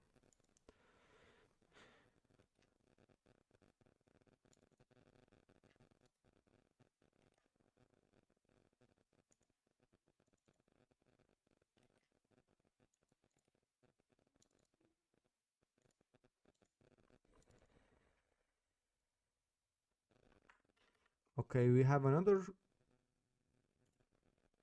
image here. Copy on this. This is some website, cybersecurity event wallpaper, and let's see what it will find with image search. There's a 13 results that give to us here. These are the websites, different links, and yes, this is how TinEye works. So it's not as effective as possible, but sometimes it will help you on open source intelligence. And if you have an image to test, you can use this website.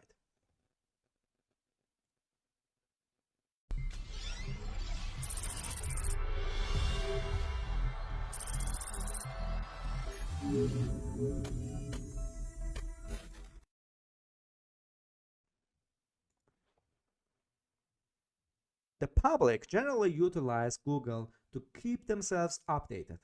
Google it is a common idiom that can refer to a search for any type of information, whether it be a simple search query or when collecting information on a given topic. In this lecture of our Oxley course, we will narrow down how penetration testers can utilize Google through dorks.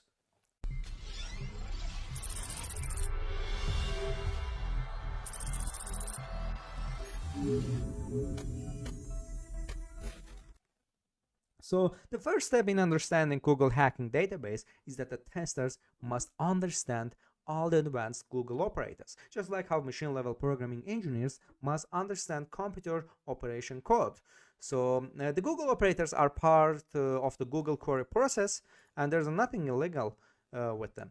So operator here, operator item, that item search here.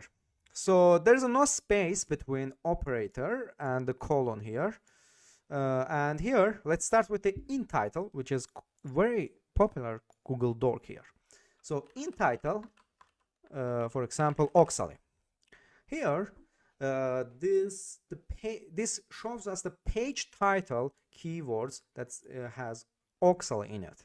It can be used with other operators as well, and it can be used alone. Here, as you can see, we got all the results that has the Oxley on the title. And we also have all in title, which is, it's going to show all keyword search at a time in the title here. So it cannot be mixed with other operators, but it can be used alone here as like this. We also have in URL, which is searches the keyword in the URL, like for example oxaly.com, like this. And here this in URL can be mixed with other operators and can be used alone. So for example, we can use oxaly.com categories. As you can see, we got no results here. So we also have site, which is sites, oxaly.com. So this filter Google search result only to the site, as you can see here. And it can be mixed with other operators, and it can be used alone as well. And we also have ext or file type, which is they are actually the same. You can use that like that. File type Oxaly, which is we don't have any file types, or file type zip, but Oxaly, or we can do file type PDF. As you can see, we got all the PDF that we got here. So we also have all in text. This is the keyword search for all number of occurrences, and it cannot be mixed with other operators, but it can be used alone. Here Oxaly, and here we got the almost 5,000 results that has Oxaly in it. We also have link. Actually, yes, the link here, external link search on a page. This dork here cannot be used. Cannot be used with other operators, but it can be used alone like this. For example, link oxaly.com.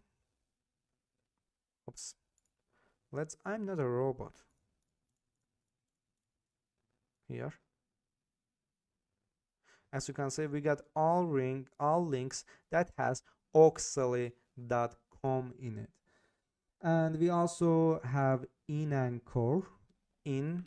Anchor, which searches the anchor link on a web page. We also have the numRange, which this limits the search on the range here. For example, 23 Oxaly, like that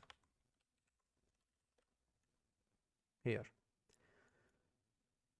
And the numRange can mix with other operators, and it also can be used alone.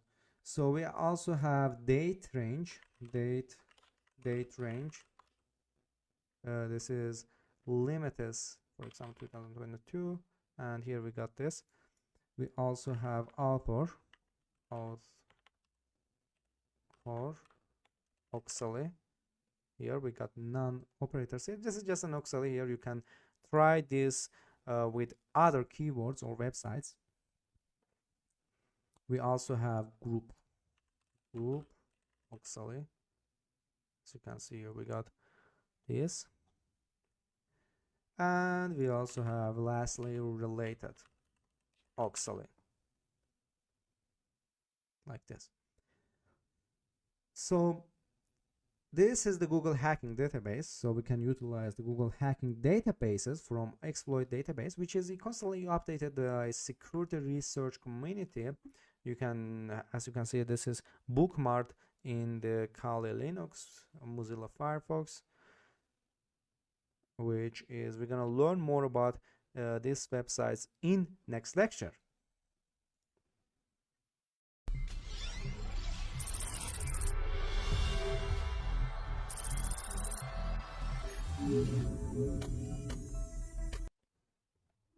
Hello, my name is Typhoon. Welcome to this another Oxaly course, and in this course we're gonna go over a few useful scenarios for how to use Google operators.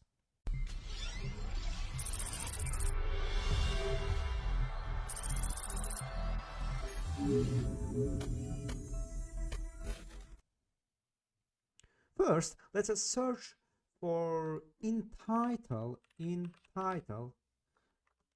like index of. Here you use the space between index of here and press enter.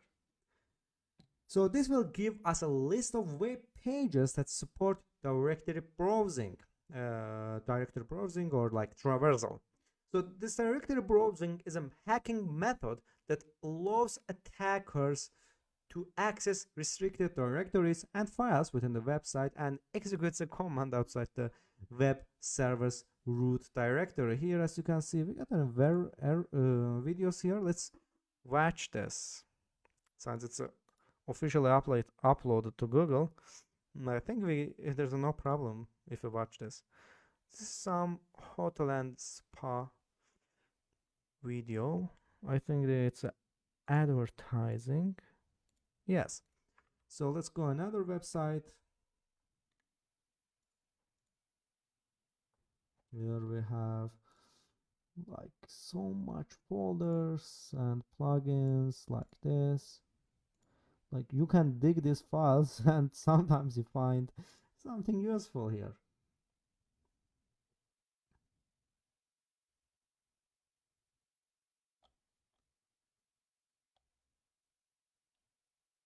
Here. Intel. This is I think some of the compilers. I think it's F compiler. What's the videos? Yeah, videos files is empty. As an example, let's try in URL. So as you can see here, so you can actually try and like here investigate these websites for yourself. I might suggest you do not harm these websites, but it's your choice, of course.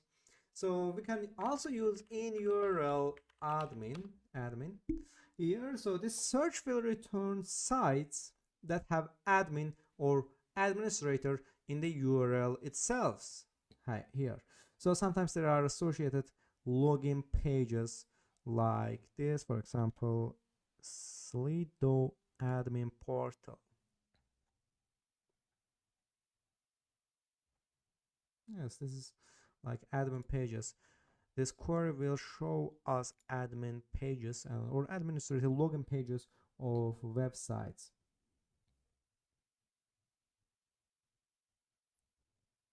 Let's try a different one in title Open Webmail. Here. So Google will show us some servers out that they are running Open Webmail. So you can also try the in title mvblog powered to find blogs or websites powered by mvblog. So mvblog is prone to several different input validation vulnerabilities. So I could just quickly go and find the several targets out there that are using that technology as a part of my pen testing process. So here, as you can see, this means that they are using mvblog powered, as you can see, powered by mvblog. You can also have Open Webmail. This might actually the Open Webmail, I think they had some vulnerabilities, which we will try later in this lecture. This is just an open source intelligence section of our Oxley course. Here, let's actually try the in title root. The thing's getting serious here, right? Past here, and after that, as you remember in previous lectures, I said you can use in title with another parameters as well, and we're gonna also add the in text here, in quotes, home here, like that.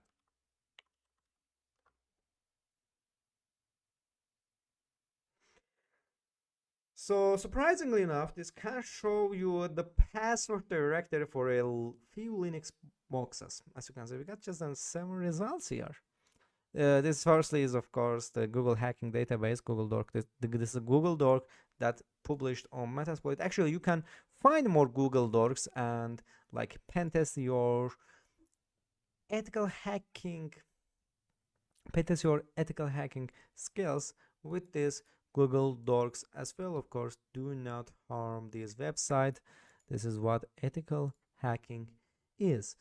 So error logs are yet another valuable source of reconnaissance information. So error logs might tell you what servers running on their user behavior, or even the controls they have put in place here.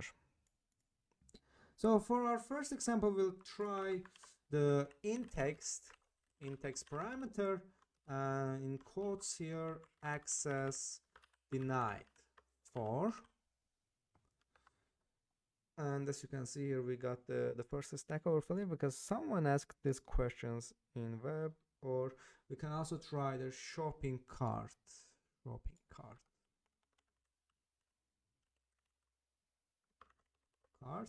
So this kind of show us exactly which sites are using MySQL in the back of their shopping cart. But of course, there's a more precise way to finding MySQL running websites. But this is just a basic examples of how to find like in-text shopping cart here. So let's take this step further. So you probably already know that you must be careful about which devices you're hooking with to the internet, and with every device that has a web interface. So that's because people can probably find it. So I will demonstrate this with intitle by typing intitle BlueNet video viewer here. BlueNet. I think the Google viewer here. As you can see, this is an old Google hacking database, Google hacking dork, which is actually, I think they covered this up. As you can see, we got no results here. In some cases, I've been able to use this to take control of a camera on the bridges in the previous like 2010s or 15s. But you can do this with several popular cameras. You just need to look up the specific name of the camera, for example, like here, like this. So let's try another example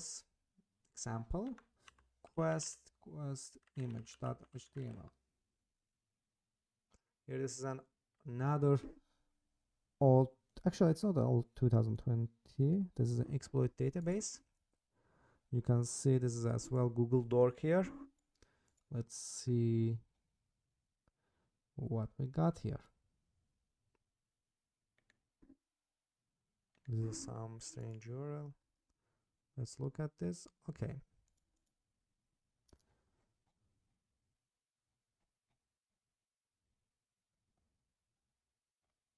We can also use in URL root acp acs anon here, anon acs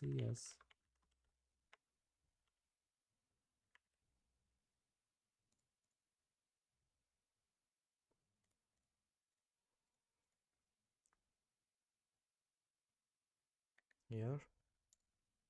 So the results will take us directly to the main page of Outlook Access public folders and an Exchange address book here.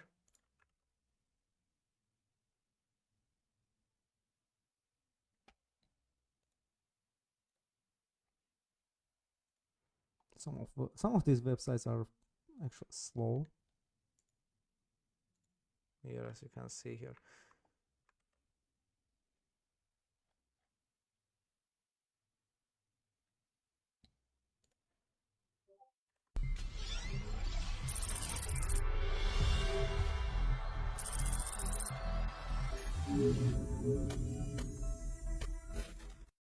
A lot more than just technical know-how to be a digital forensic investigator.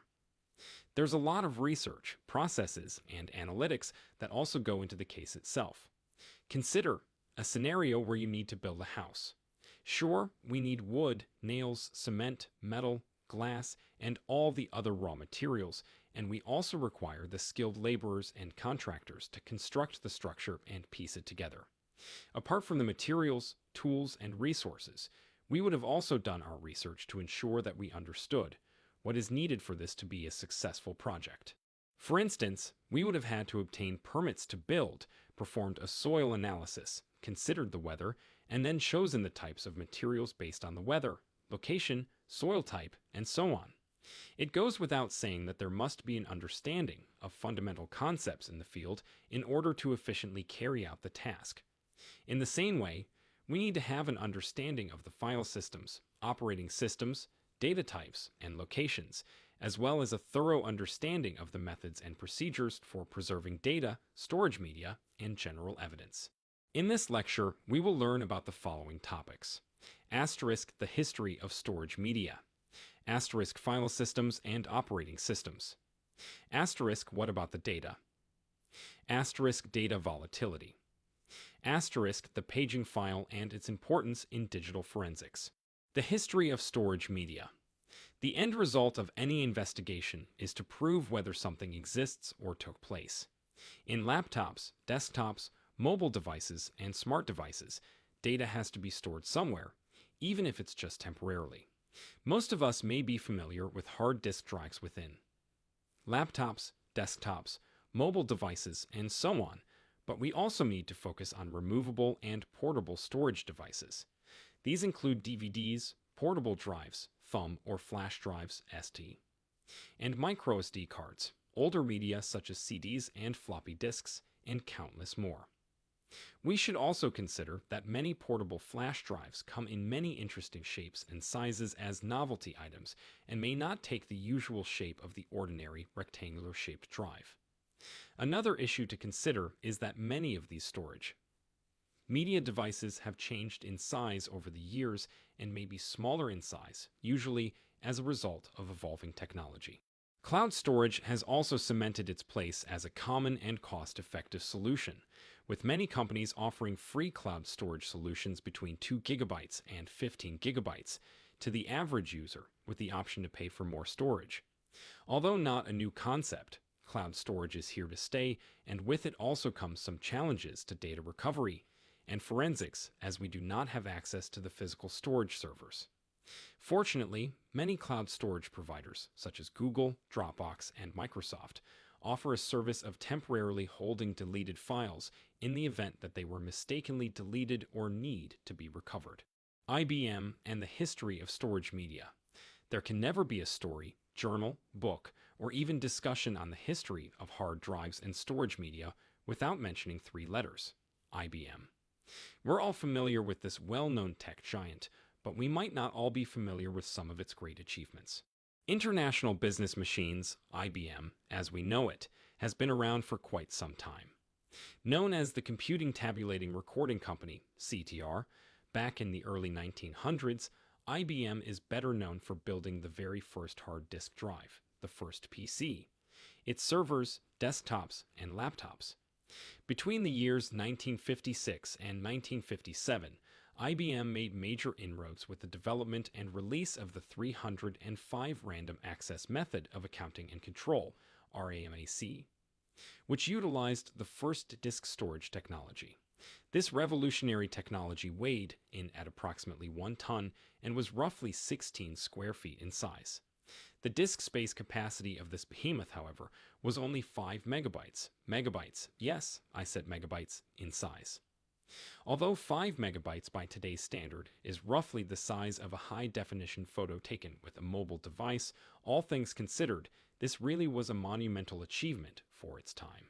Before IBM's invention, data was stored on punch cards, which could mount to as many as millions of cards just to hold a few megabytes. A major issue faced back then with the introduction of this digital storage was the size of the device. Transportation by plane and truck may not have been an option for many, and the space to store this would also have been an issue. As technology progressed, IBM announced a much more portable computer in 1975, released as the IBM 5100 portable computer. In the 1980s, specifically 1981, we saw the birth of the IBM personal computer. Weighing in at much less than its predecessor, This portable computer also had a much more affordable price tag of between $8,000 and $20,000. It wasn't until 1981, when IBM released the first personal computer, that the portability of computers was becoming an actual reality. With a price tag of $1,565, owners were afforded a keyboard and mouse, with options for a monitor, printer, and floppy drives. Apart from the floppy drives, this is the standard for today's personal computers. Along with this newer and more portable technology, there were also improvements in data storage media over the years, which saw advancements from magnetic tape storage to floppy disks and diskettes, CDs, DVDs, Blu-ray discs, and of course, mechanical and solid-state drives, SSDs. Movable storage media. Continuing on our topic of storage media, I'd first like to start by discussing removable storage media, as they play a role just as important as that of fixed storage media in today's world. Magnetic tape drives. Introduced by IBM in the 1950s, magnetic tape was an easy and very fast way to store data at a speed equal to its processing time. The IBM 726 magnetic tape reader and recorder was one of the first devices to offer this storage, with a capacity or tape density of 100 bits per linear inch of tape. Inch of tape should give an indicator of the size of the tape, which was wound on a large wheel, similar to an old film roll movie tape. With magnetic tape media, data is written across the width of the magnetic coated plastic strip in frames separated by gaps consisting of blocks. Magnetic tape is still very much used today and, like many other storage media types, has significantly decreased in size, while increasing in capacity and speed.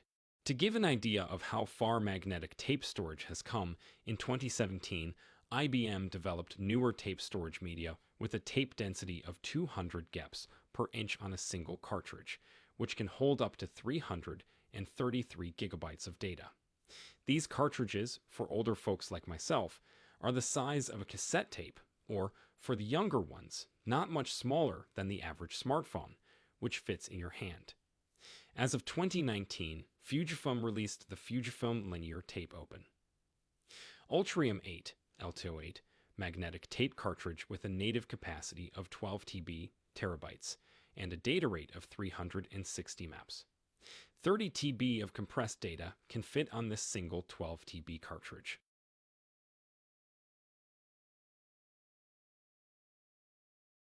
Floppy disks. The floppy disk, introduced yet again by IBM, was first seen along with its floppy disk drive in 1971. Although mainframe computers back then already had hard drives and magnetic tape storage media, there was a need for a simple and cheaper means of saving and passing on software and instructions to the mainframes, previously done using the much slower punch cards. At the core of the floppy disk was a small magnetic disk, which, although far more portable than magnetic tape storage and hard disk drives at the time, stored much less data than other media we've mentioned. Evolution of the floppy disk. Size, 8-inch. Year introduced, 1971. Maximum capacity, 80 kilobytes, KB. Size, 5.25-inch. Year introduced, 1976. Maximum capacity, 360 kilobytes. Size, 3.5-inch. Year introduced, 1984. Maximum capacity, 1.2 megabytes, MB. Optical storage media. Optical storage media is so called because of the way in which data is written to the various media types, involving the use of different types of lasers on the surface of the disk itself. Although it may be somewhat difficult to distinguish various optical disks if there are no default labels on them, they do have slight differences in color and hue due to the size of the lasers used to write data to them. Compact discs. Compact discs, CDs, are made of pits and lands, noticeable as bumps on the underside of the disc, coated with a thin layer of aluminum, which results in a reflective surface. Data is written in concentric circles, further split up into sectors of 512 bytes, each known as tracks on the CD from the inside to the outside or edge of the disc. Diameter, 120 millimeters, Type of laser used to write data, 780 nanometer, infrared laser. Maximum capacity of a CD, 650 to 700 MB. The various types of CDs are as follows. Compact disc, read-only memory, CD-ROM. This disc comes with data on it in the form of programs, games, music, and so on, and can only be read from. Compact disc recordable, CDR. Data can be written to this disc, but only once. Compact disc, rewritable, CDRW. Data can be written to this disc many times. Digital discs. Digital versatile discs, DVDs, although the same size and diameter, can store much more data than CDs. Diameter, 120 millimeters, same as a CD. Type of laser used to write data, 650 red laser. Maximum capacity of a DVD, 4.7 gigabytes, GB, and 15.9 gigabytes, dual-layer DVD. The various types of DVDs are as follows. Digital versatile disc, read-only memory, DVD-ROM. The DVD comes with data already written to it, much like a CD-ROM. Digital versatile disc, recordable, DVD-AR. Data can be written once to the DVD. Digital versatile disc plus recordable, DVD-RR. Data can be written once to the DVD. UR DVDs utilize more advanced error detection and management technology.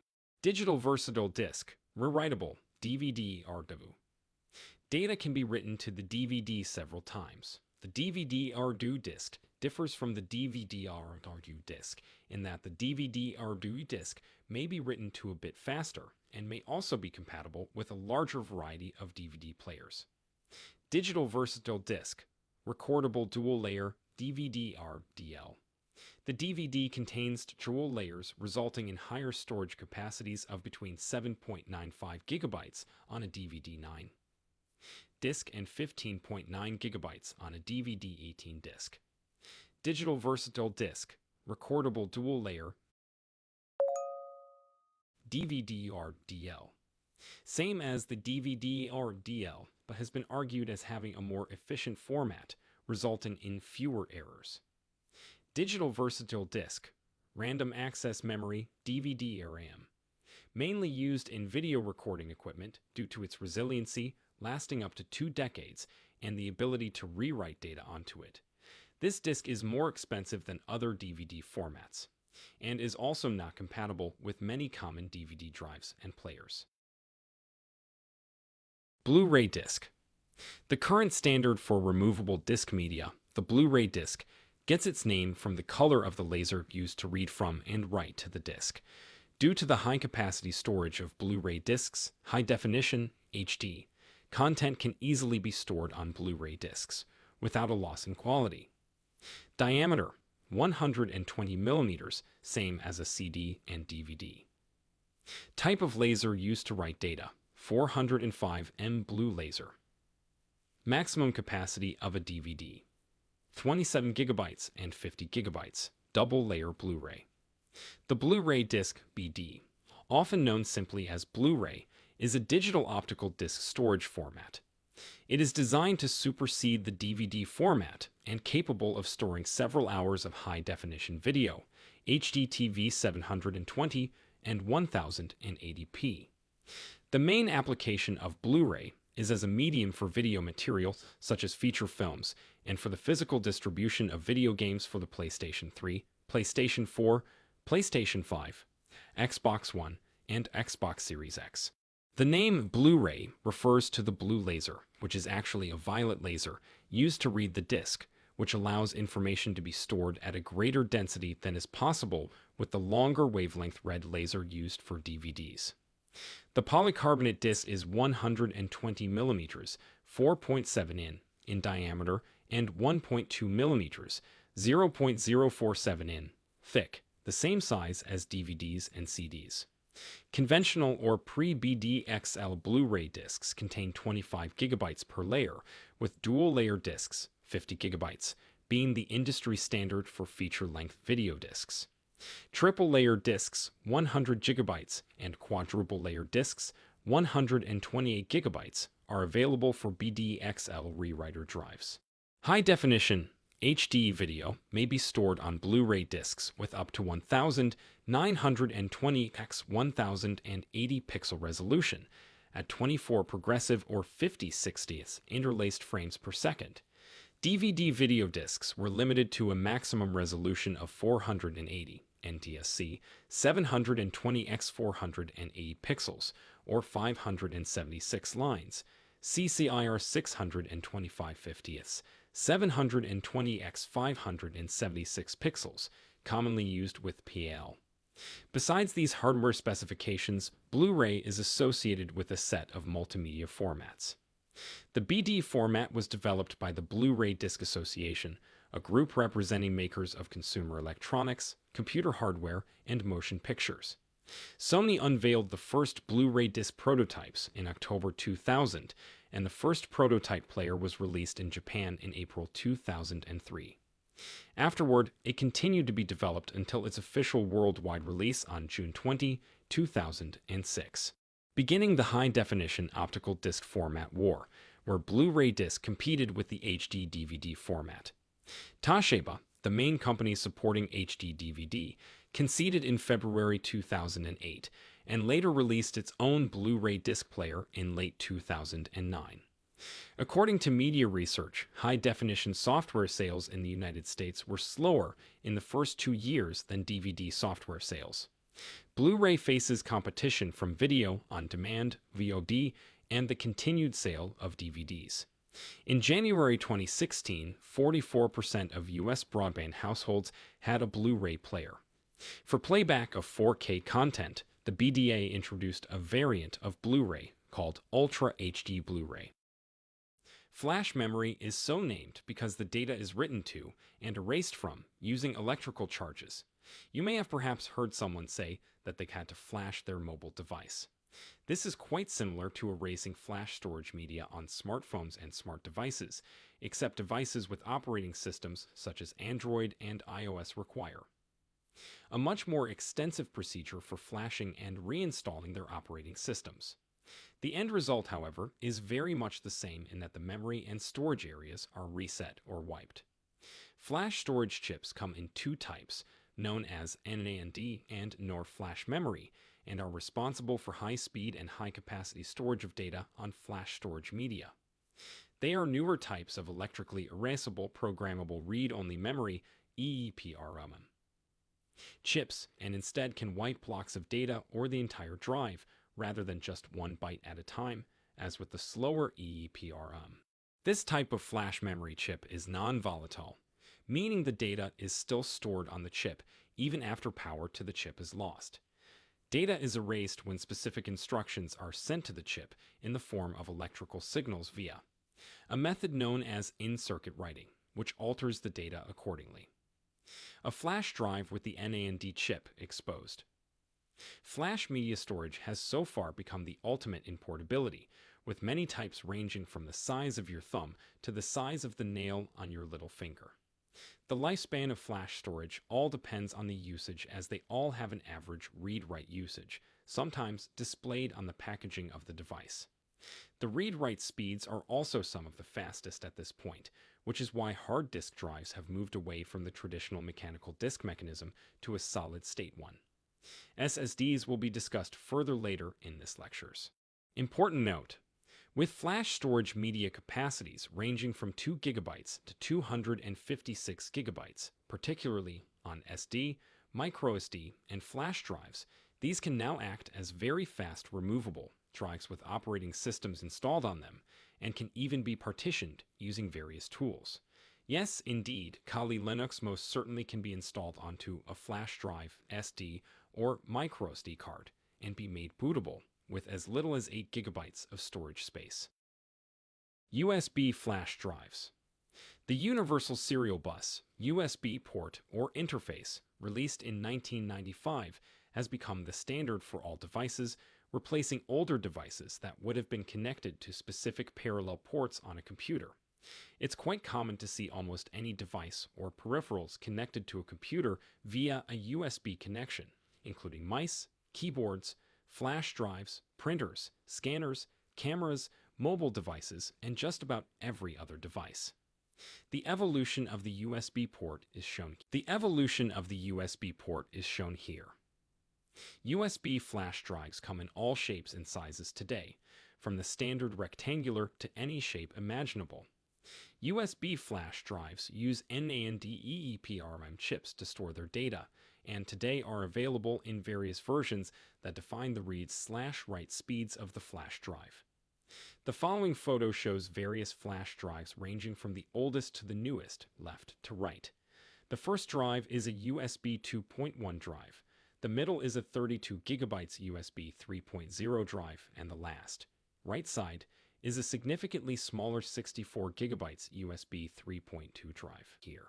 Flash memory cards, like flash drives, flash memory cards, or memory cards, as they are fondly referred to, also use NAND flash memory, which, as we previously learned, is a non-volatile solid-state memory. Unlike USB flash drives, however, these cards do not come with a USB interface and must be used with either an adapter or memory card reader. Over the years and decades, we've had several formats of memory cards grace our desktops, laptops, mobiles, and other devices, including cameras, MP3 players, and even toys. Although I'll only cover some of the more popular cards used today, it is important that you are at least familiar with memory cards and are also able to identify them. The flash memory card types we will look at are as follows. Memory Stick PRO Duo, MSPD, proprietary card developed by Sony. Secure Digital, SD. Secure Digital High Capacity, SDHC, 2 to 32 GB capacity. Mini SDHC. Micro SDHC. Secure Digital Extended Capacity, SDXC, 32 GB 2 TB capacity. Compact Flash, CF. Multimedia Card, MMC. XD Picture, XD. Smart Media, SM. Of the aforementioned card types, I've opted to show 3 from my collection in the following photo. The card to the left is a Sony Memory Stick PRO Duo. The card in the middle is an SD card that has a sliding lock to the side, used to prevent data from being overwritten, and the card to the right is the more common card of today, the microSD. I'd like to do a brief comparison of these 3 cards, developed at least a decade apart. The older PRO Duo card is larger, with a capacity of 2 GB. Although not seen on the SD card, its capacity is 4 GB, and the smallest and newest card to the right, microSD, actually has a hopping 64 GB of storage capacity. Have a look at the following photo to see a close-up of the microSD card. It shows the capacity of 64 GB and also the class of the microSD card, class 10. 64 GB of data on something as small as a fingernail.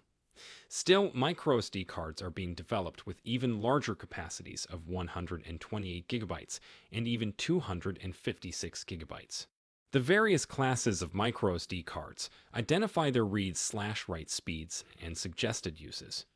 I do suggest getting a Class 10 C10 microSD card if purchasing one, as the C10 is much faster than the other classes 2, 4, and 6, and supports constant HD and even 4K video recording.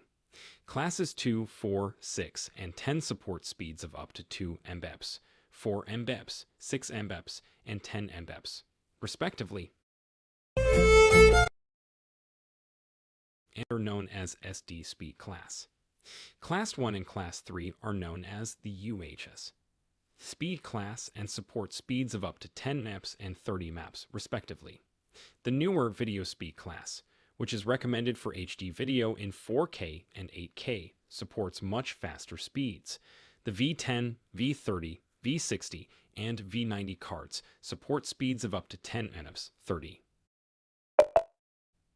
Mbps, 60 Mbps, and 90 Mbps, respectively. As mentioned earlier, flash memory cards require card readers, which connect to laptops, desktops, and other media players using USB ports. The following photo shows one of my many card readers, which supports supports compact flash, memory stick PRDU, secure, digital, and even the smart media card. Hard disk drives. Now that we've had a good look at non-volatile storage, including tape and flash storage, let's go a bit deeper into the world of hard disk drives, HDDs, which serve as fixed storage media. I'll try to keep things simple and short by focusing mainly on the knowledge necessary for forensics investigators in particular. HDD technology has certainly come a long way from the monstrous storage devices first seen in IBM mainframes and is now more compact, fast, and affordable with capacities in the terabytes. Although the newer solid-state drives use the same type of memory found in flash memory devices, they are still a bit costly when compared to mechanical drives. This may be, perhaps, one of the contributing factors to why older mechanical drive technology is still being used. Mechanical drives consist of moving parts, including platters, an actuator arm, and a very powerful magnet. Although it is very common to still find these mechanical HDDs in today's laptops and hard drives, they are much slower than the newer solid-state drives, which have no moving parts and look very similar to the chipset of a USB flash drive. In your forensics investigations and adventures, you may come across or be presented with older HDDs that can have different interfaces and use different cable technologies to connect to motherboards. Let's have a look, shall we? IDE HDDs. Many of the first PCs in the mid-1980s were outfitted with hard drives that used parallel, advanced technology attachment, PATA, and integrated drive electronics, IDE. Technology. As with all older devices back then, parallel transmission was the order of the day, allowing for very limited throughput. An easy way to identify older IDE drives is to simply have a look at the interface where the data and power cables connect to the drive. These older drives, as in the following photo, have 4 pins for power, which connect to a Molex connector separated by 8 pins used to set the device as a master or slave device, and then 40 pins for the IDE data cable, which transmits the data to the motherboard. In 1994, advancements in technology led to the release of Enhanced Integrated Drive. Electronics EIDE, which saw an increase in the number of pins for the data cable from 40 to 80, also increasing the transmission speeds from 4 maps to a possible 133 maps. IDE/EIDE was still, however, limited to a maximum of 4 IDE/EIDE drives per computer, as the jumper pins on the drive only allowed for 2 primary and 2 secondary drives set in a master/slave configuration. Consideration also had to be given to the fact that CD-ROM and RDU devices and DVD-ROM and RDU devices were also using IDE/EIDE technology at that time.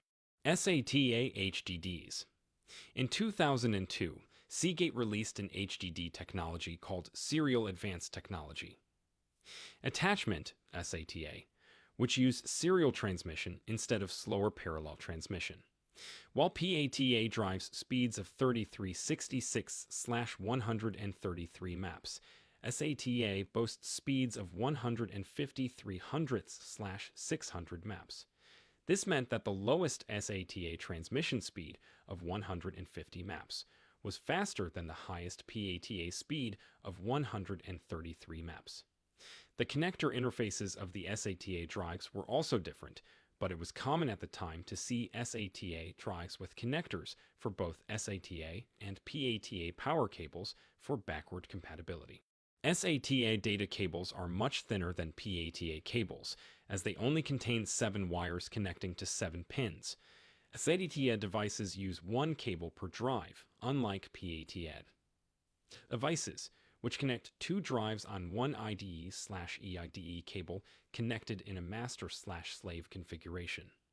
The following photo shows an older SATA drive with SATA data and power connectors to the right and a legacy IDE Molex power cable, 4 pins, to the left. SATA still continues to be the standard today for drive technology for both desktops and laptops and has had several revisions, as listed here. Speeds listed are in MBps, megabytes per second, and not maps, megabits per second. SATA 1 to 150 amps, SATA 2 to 300 amps, SATA 3 to 600 amps. The following photo shows two SATA laptop 2.5-inch drives. The one to the left is damaged and has been opened for us to see the circular platter at the middle with the actuator arm at the top, slightly positioned over the platter. At the end of the actuator arm is a read/write head, which actually does the reading and the writing of data to the platter. The drive on the right-hand side in the photo is actually a hybrid drive or a solid state. Hybrid drive, SSD. This is actually a mechanical drive like the one to the left, but also has flash memory in it to allow for faster access to the data on the platters. Solid-state drives. As briefly mentioned before, SSDs are non-volatile storage media and use NAND flash, memory in an array to hold data. SSDs have been around for quite some time. However, mainstream use would have been greatly hampered by the high cost of the drive. Samsung first released a 32 GB SSD with a PATA interface in 1996, followed by SanDisk's 32 GB SSD, but with its SATA interface. Although SSD drives use flash memory, the materials used are more high-end than that found in flash drives, which makes it the much preferred option for use as a hard drive, but again contributes to the very high cost. Some advantages of SSDs come from the fact that there are no moving parts in an SSD. No moving parts make the SSD more durable in the event of a fall or swift foot to the PC tower, as there are no platters or actuator arms to be scratched or struck.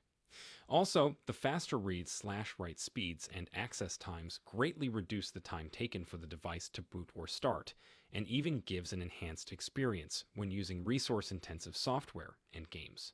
As far as digital forensics goes, SSDs are still a relatively new technology that will be constantly improved upon for some time to come.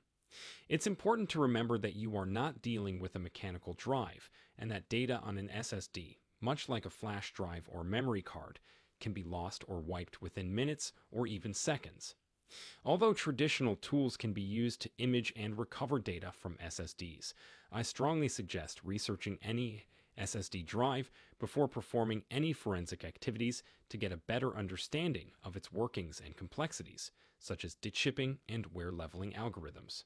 Take note of the pin layout interface for the SSD connector, left side, which connects to a PCI interface on the board instead of the usual SATA connectors. The connector in the preceding photo is an M2O non-volatile memory express NVMe SSD connector type, but there are other types as well. When performing forensic acquisitions on SSDs, which may require the use of a USB adapter, be sure you know which connector you are working with. Different SSD interface types include the following: SATA 3.0, up to 6 GB as bandwidth. MSATA, up to 6 GB as bandwidth, found in older computers. M2 SATA, up to 32 GB as bandwidth. M2O NVMe, up to 32 GB as bandwidth. U2O, up to 32 GB as bandwidth, but not very common.